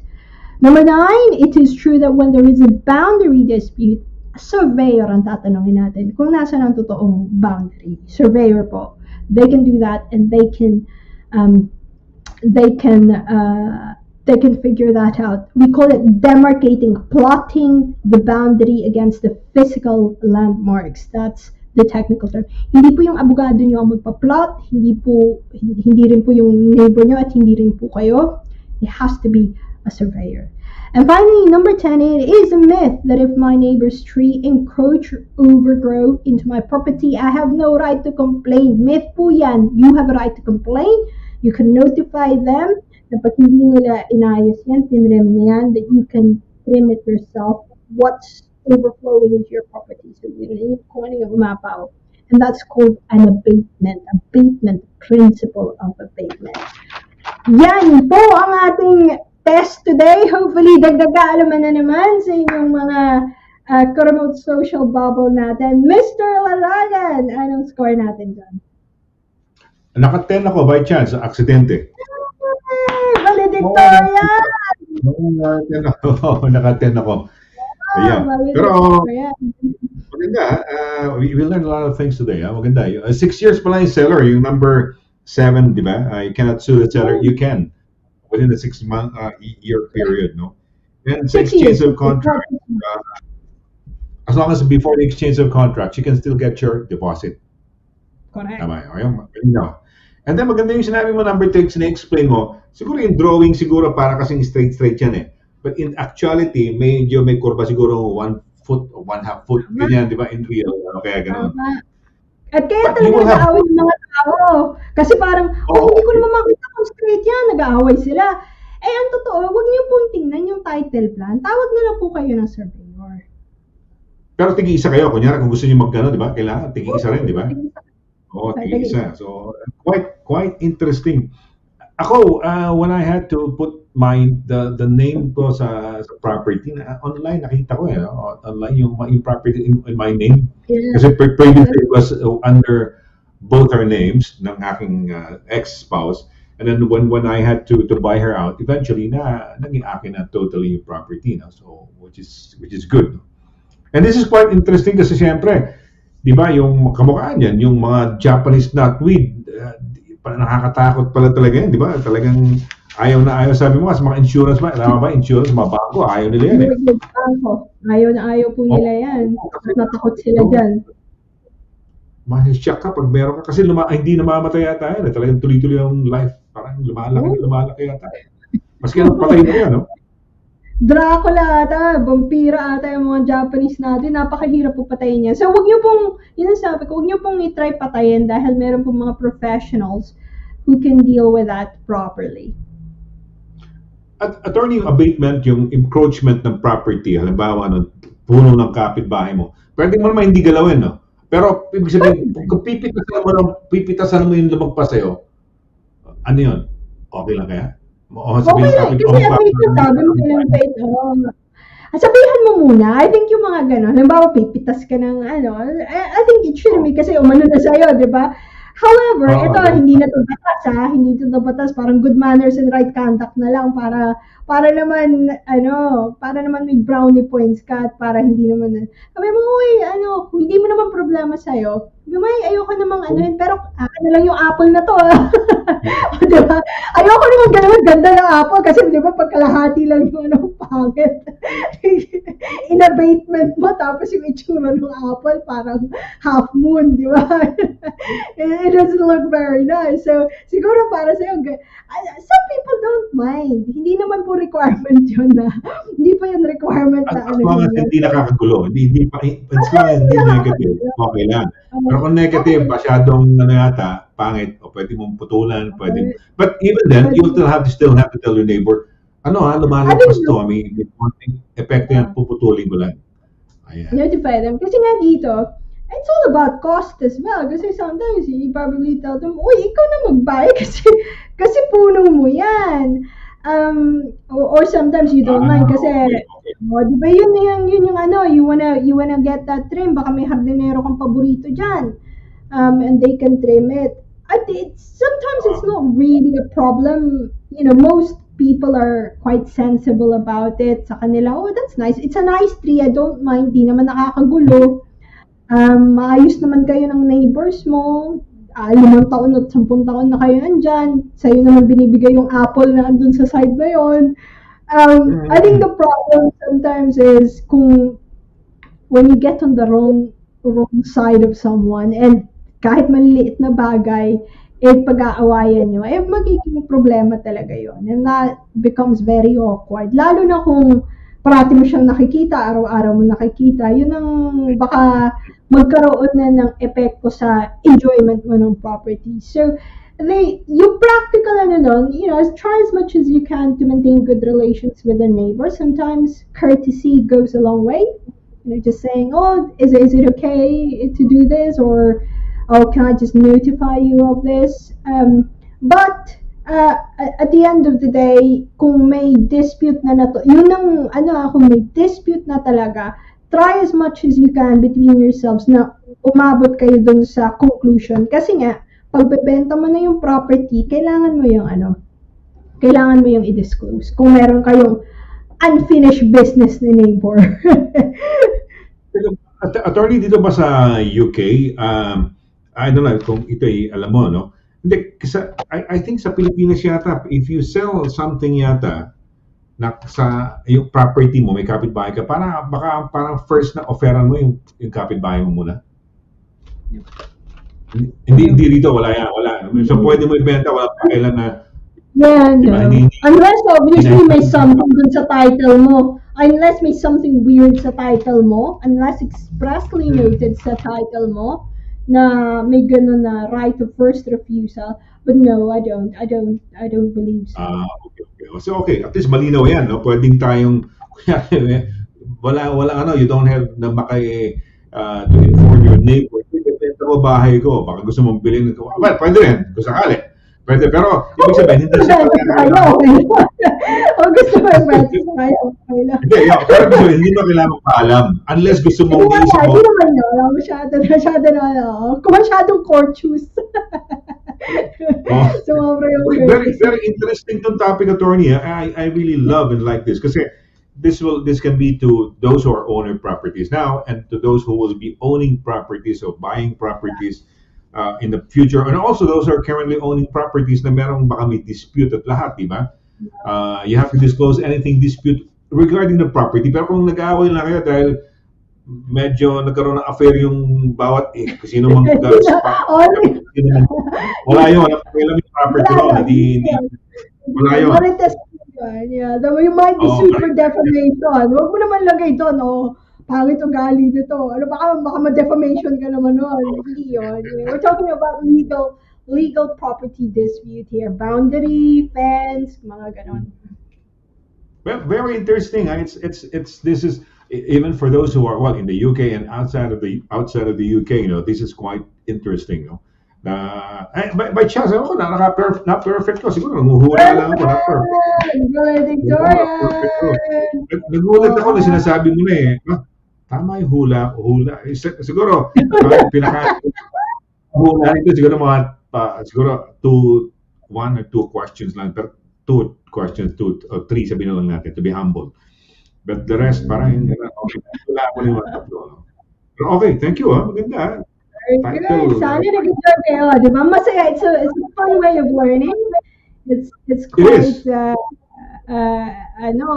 kumbaga may audience participation tayo. Ayan, tama yan. And we enjoy.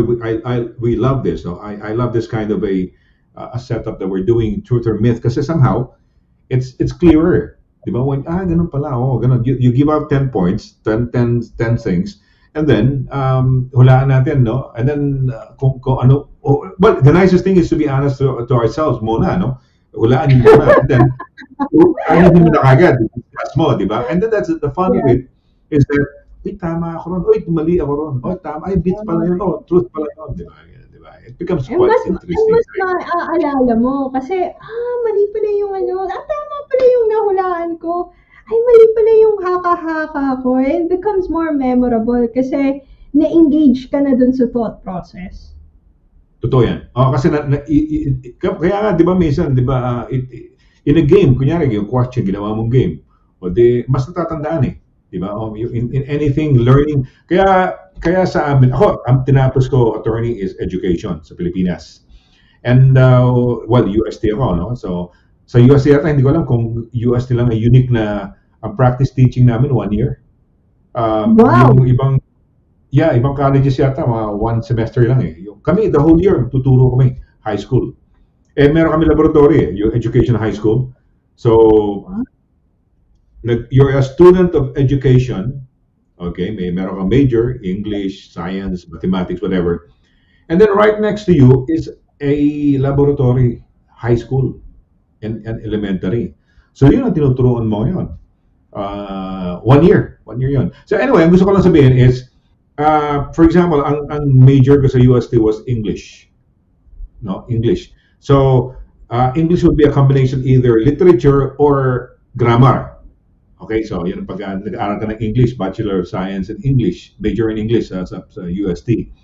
Meron kami tinatawag na springboard. What is a springboard? Ang springboard is, for example, natuturo ko ngayon yung voice TH at voiceless. Kunyari, breath at breathe. Diba? Yung TH, basta yung silent, yung voiceless TH, tsaka yung voice in breathe. Diba? Yung voice TH.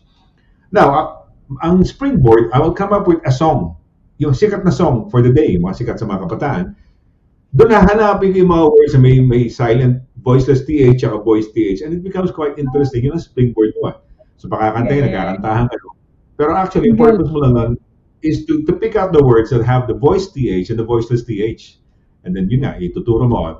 A class, voice TH, voice breath. That's a voiceless TH. Breathe. Yan, voice TH. Yan. So, yun ang mga style namin noon. Galing. Henyo. Galing. That's fun. Nilalike ko ron doon sa ginagawa namin when we teach. Naku, grabe kami ng Tony noon, detailed lesson plan. Pagka nag-teacher ka sa Pilipinas, gagawa ka ng detailed lesson plan. Ibig sabihin ng detailed lesson plan, yung tanong mo, yung gagawin mo, tsaka yung student's activity na nakalagay doon. Tanong ka, what is the kunyari, ganyan, title register, kung is it truth or myth? Isusulat mo yan, pati sagot ng student. Yes, sir, yes. Parang ka nagpe-play acting doon. Pero after 5 years of teaching, you come up yata with a short lesson plan na, yung brief lesson plan. Kasi sanay ka na magturo eh. Yeah, exactly. Pero hindi ako nagturo, hindi ko nagamit kasi nasa broadcasting na ako noon eh. Broadcasting. Broadcasting. Nagamit ko. nagamit ko nung nagturo ako ng mass comm. College na. Galing. Nagturo ako sa UE, nagturo ako sa Dominican College. Yun, mass comm, comm arts subject. So yan, yun ang nakakatuwang part ng life ko pala. Pero maganda nung nawa ko, kaya I just napakwento na ako because I want parang kino-correlate ko lang doon sa yung ginagawa naming technique sa education na springboard. Yung boring kasi pag class, our subject today is boys and boys with TH. What if naglagay ka ng Manila paper, may lyrics of the song ka sa harap mo? O, di ba? O, class, may kanta tayo ngayon. We have a song for today. Oh, this is one of our popular songs, top 10. Ganyan, ano pa interesting sung by gano'n. O, kunyari, kung sino man kumanta. He was a Grammy Award. So it becomes interesting. And then, pero ang lesson mo actually, yung voice and voice to TH na naka-underline yun sa song. Galing. Words. That sounds fun. Ganun lang. Ganun. Magaling, So, magaling. ito. Thank you for this. Truth or myth. Ito. Naubos yung aking black pencil. Nag-red na ako dahil wala na akong yung black Yeah, one. red. Normally, correcting ko yung red eh. Kaya so, okay. So I was making some notes. So quite interesting. Thank you, attorney. No? Kasi alam ng mga iba tao pagka they can still sue, no? Within 6 years, as long as pag merong may misrepresentation, and then they can get their deposit, no? Ganun. Pero yung may word na have you Before exchange of contract. before exchange of contract, so you have to get your be it in any in any parang transaction, be it a flat or a house or property, di ba? Yeah, it's I mean the contract is the point na yun naman eh. When the contract forms, yun na yung start. Pero this is in the context of property litigation. Syempre kung iba, basahin niyo pa baka naman may pre-contract kayong inagreehan dyan na about deposit. And tanongin niyo din, this for the purpose of property, buying a property, you can back out and not yung contract kasi hindi mo naman nabigay pa yan eh yung deposit mo, but you can back out before exchange of contract. Okay, so at any time you can back out. Kasi once na nagbigay ka na ng deposit mo, yung required deposit halimbawa, you're committed eh. But if you're not sure, don't give the deposit yet.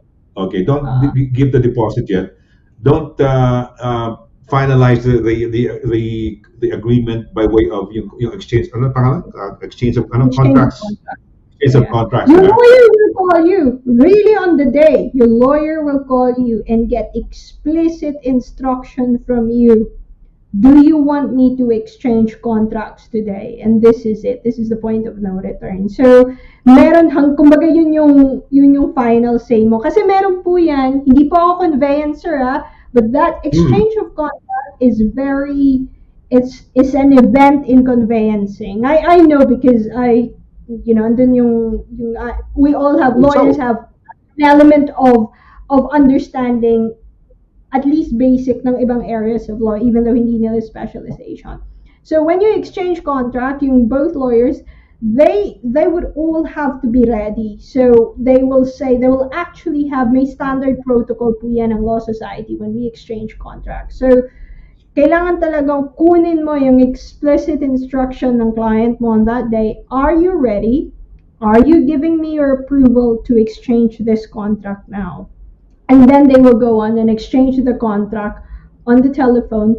And by exchange, hindi yan physical. They will just say, exchange na yung contract natin. And then the forms will follow. So it's quite an official event, kumbaga. So what you need to understand if you're a buyer is may prompt naman yan eh. Huwag kang mag-exchange. Huwag mong ibigay yung yes mo kung hindi ka pa talaga sigurado.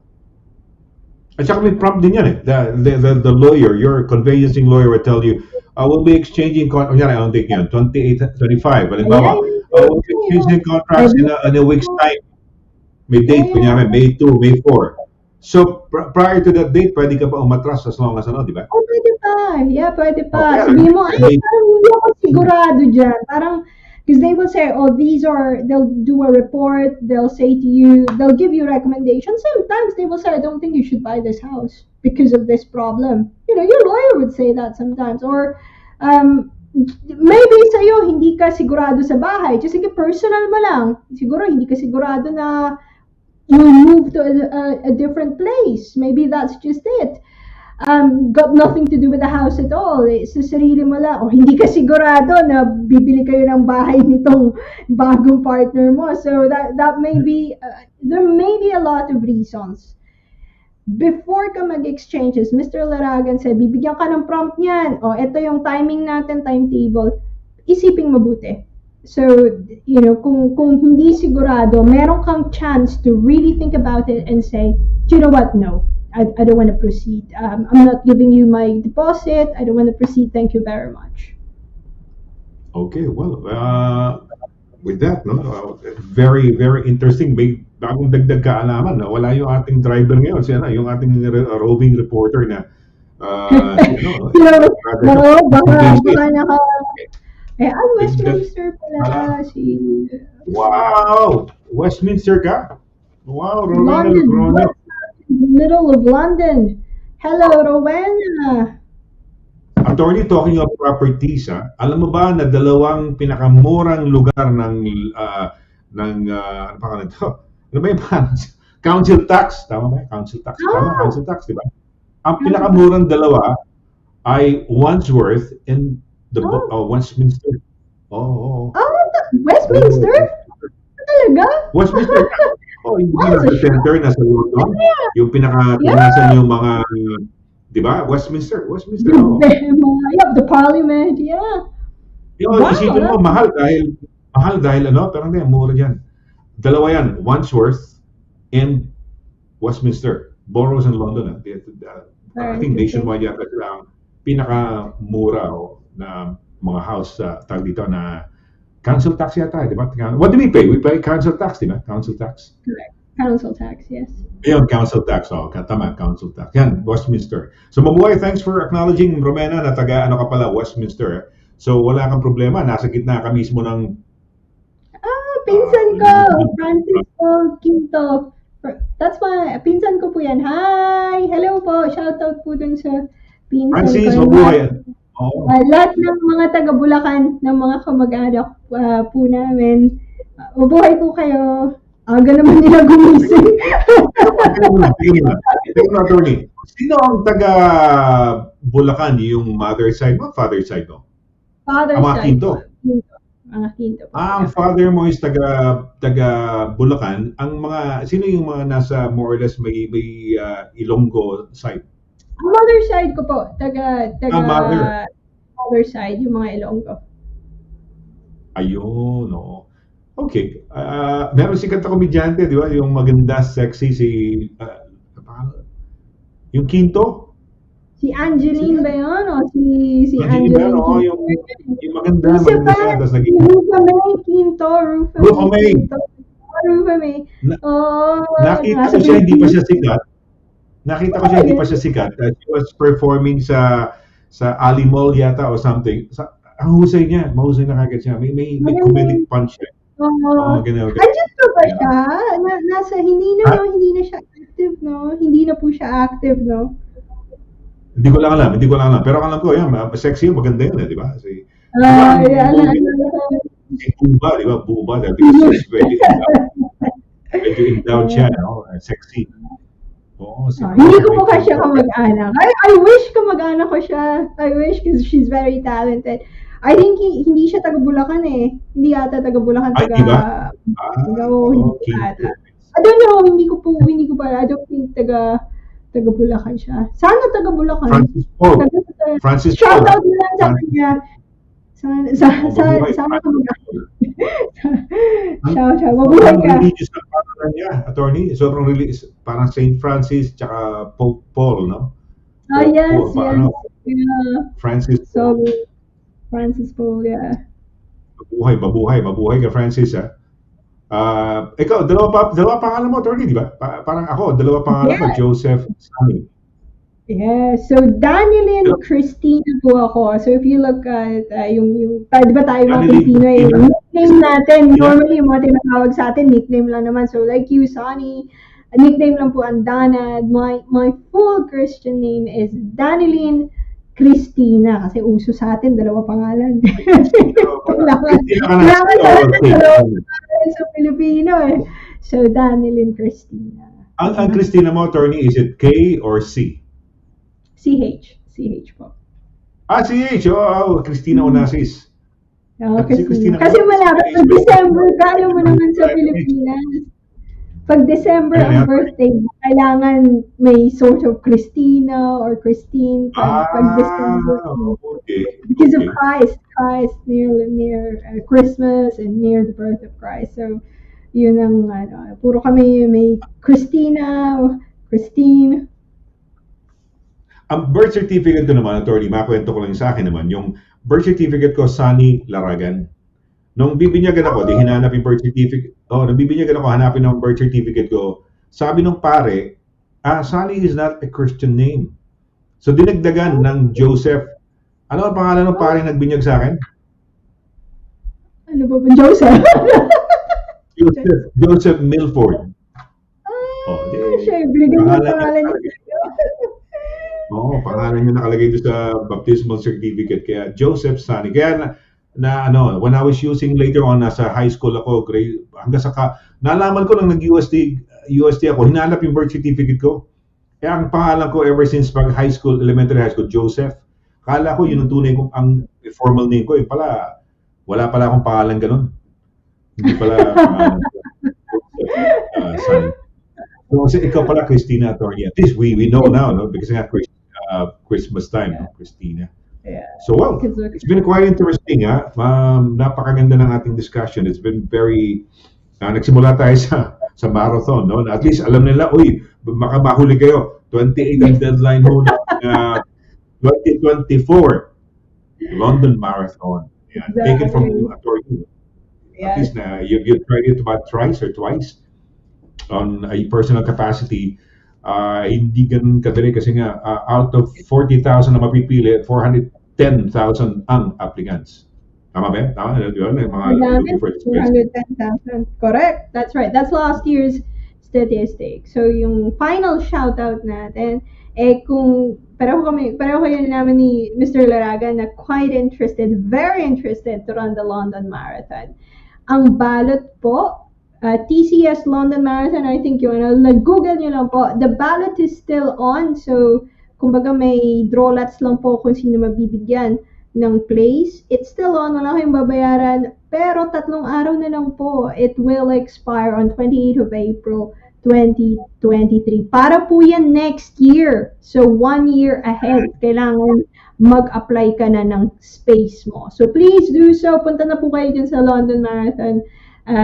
Dahil ako personally, as I've always said to Mr. Laragan, kayang-kaya. Kayang-kaya. Basta you give your all to it, you give your heart to it, and you're doing it for a very strong purpose. Kahit sino, kakayanin yan. So, quite interesting. Sana po ma-inspire kayo. Dahil ako na-inspire lang din ako by someone else. So, papasa ko po yan sa inyo. Sana ma-inspire po kayo.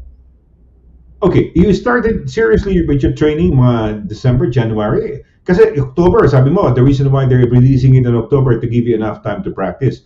So ideally ba, for a marathon, London Marathon na end of April, halimbawa, ganyan, October is more or less a good lead time to prepare for a 420, 26 ba? 26 marathon. miles. 26 miles, so imagine mo.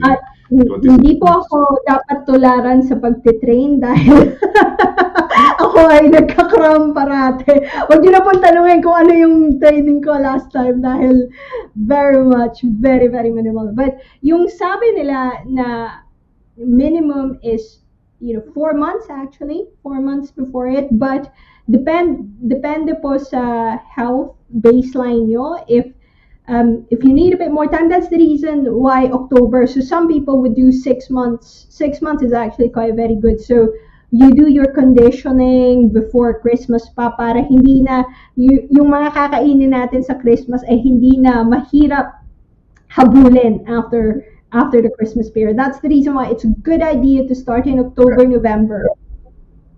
Pero pagka maaga pa rin, very na kayo, conscious na kayo na narating nyo na yung a certain state of your body, maski magkakain ka ng December. I'm talking to myself, no? Talking from experience. I've done this parang diet plan ko. And then pagdating ko ng Italy and I was eating a lot of pasta, wala epekto. Yeah. I still have maintained my 28. Hopefully sana di mawala, no? Attorney, baka nagyayabang ako biglang. No, I agree. And that's life, isn't it? If you keep, kumbaga, you have to enjoy life in sometimes, and you really have to give yourself a certain treat.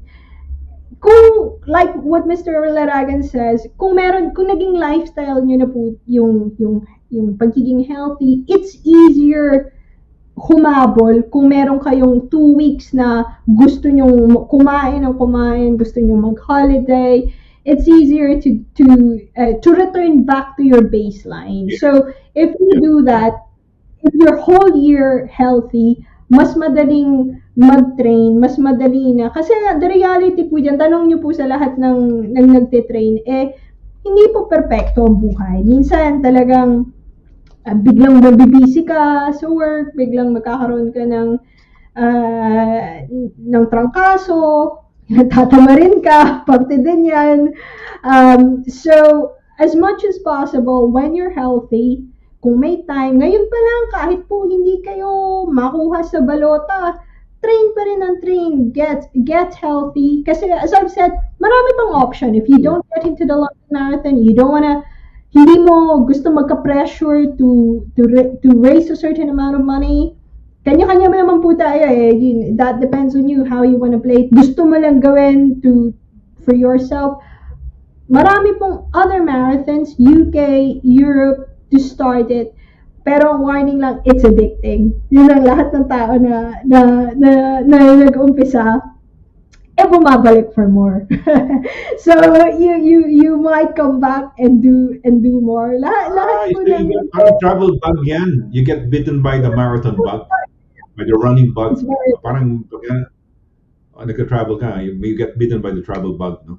And you enjoy traveling. So pag marathon masimulan mo, you would really love looking forward to any next marathon. Tama ba yan? Ganun, yun ba yung sinasabi mo, attorney? That's right.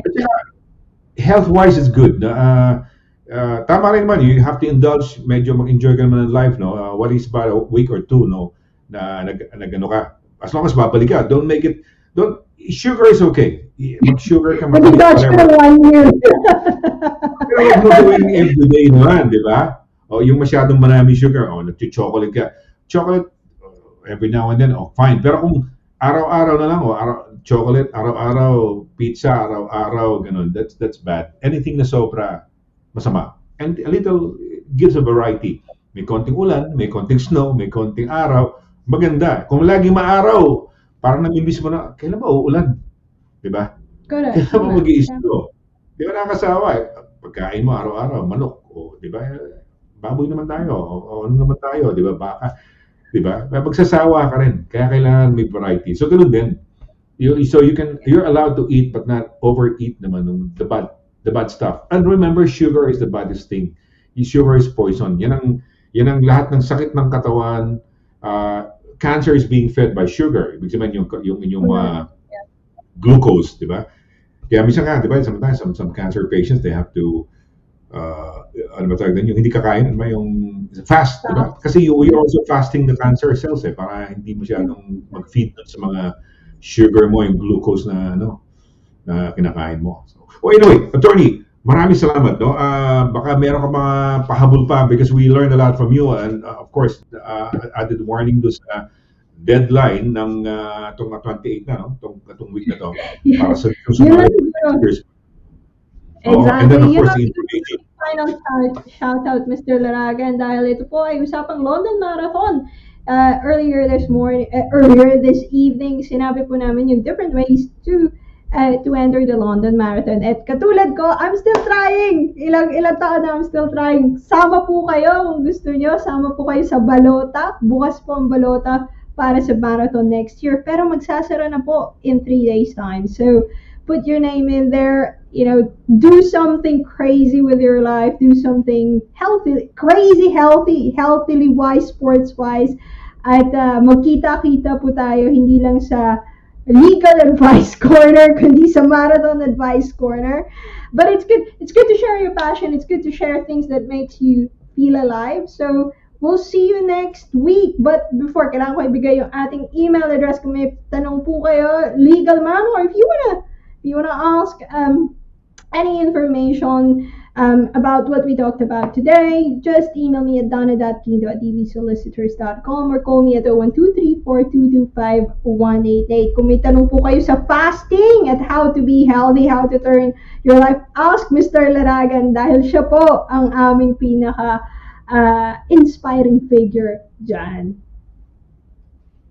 Okay, well, talking about figure, yung may friend ako, yung aking Gonzaga, no? Gonzaga family, yung mga Bacolod, owning tracts of land, sugar plantations, and eventually turning them into mga developments, no? Anyway, we had a chat this morning at sabi niya sa akin, Sonny, I look, kasi di ba, mahaba yung hair ko ngayon. Sabi niya, I like your look before when you had this short hair and executive looking. Sabi niya, ganun ba, Vince? So, okay, so, anyway, sabi ko, kasi nasasabi mo, live your life, I feel happy doing things that kasi bawat stage in life mo, may mga phases ka naman in life. You might have, my thinking from 5 years from now might be different from what I'm thinking now, and my thinking 5 years ago is entirely different from now. So we evolve, no? But we try to make the best of what we have and enjoy what we have, no? So ganun lang ho yun. Di naman sa UK, wala naman silang pakialam. Sa Pilipinas, in gym sa Pilipinas, iba ang mga Pilipino mag-gym, parang very conscious eh. Dito, walang pakialam sa'yo. When people do their workouts, they're very concentrated on what they're doing. Sa Pilipinas, medyo pasilip-silip ka pa. Ganun ka pa. Ganun mga Pilipino. Diba? Iba ang Pinoy eh. Yun lang ang masasabi lang natin. We overdo things, kamukha ng mga pets. Yung mga pets, ordinary lang. Pero sa Pilipinas, over daw eh. So, but anyway, ganun talaga. Mga Pinoy, we enjoy doing that, no? Pagka nasa abroad tayo, simple lang ang galaw natin. But when we do it anyway, mga kaibigan, it's been a truly wonderful time. Attorney, maraming salamat. We learned a lot from you tonight. Ito ating mga lessons for today. First time ko, medyo, sana may may award tayo na naka-perfect tayo, no? Valedictorian. What our medal next week? Gagawa ko ng medal. Ikot natin kung kailan yung medal. Si Oliver, gumagawa lagi si Oliver dyan eh. Hindi lang siguro nakapag, pero si Oliver, madalas nakikipag, hinuhulaan din, di ba? Which is good, it's fun. Si Ma'am Cora Carsola, nanguhula din yan. So, nakakatuwa. At so we'll do it again. I hope you enjoyed yung watching us tonight for the information that Attorney Danna has given us. Hope you enjoyed it. I truly enjoyed it. Dahil may natutunan ako, no? Additionally, and some other things else, no? Batas at iba pa pinag-uusapan natin, marathon, health, kasama na ho yan, all interspersed into our program. So maraming salamat for joining us. Attorney, maraming salamat once again. As always, we'll see you again next Tuesday. We missed you last Tuesday, so we're making up ngayon ng konti. Napahaba tayo, but okay lang because we missed you. And we'll do it again. And looking forward to another discussion or game or treat that we have. I don't know how we would call it, no? Parang katuwanan ng truth or may T&M, yan, no? For next week. So, sa ngalan mo, sa ngalan ni Direk Pao, ito po si Sonny Laragan nagsasabing thank you very much sa inyong walang sawang pagsubaybay dito ho sa ating programang Legal Advice Corner. So next Tuesday, let's do it another Happy Tuesday. So till then, take care, God bless, and good night. Bye. Good night. Good night.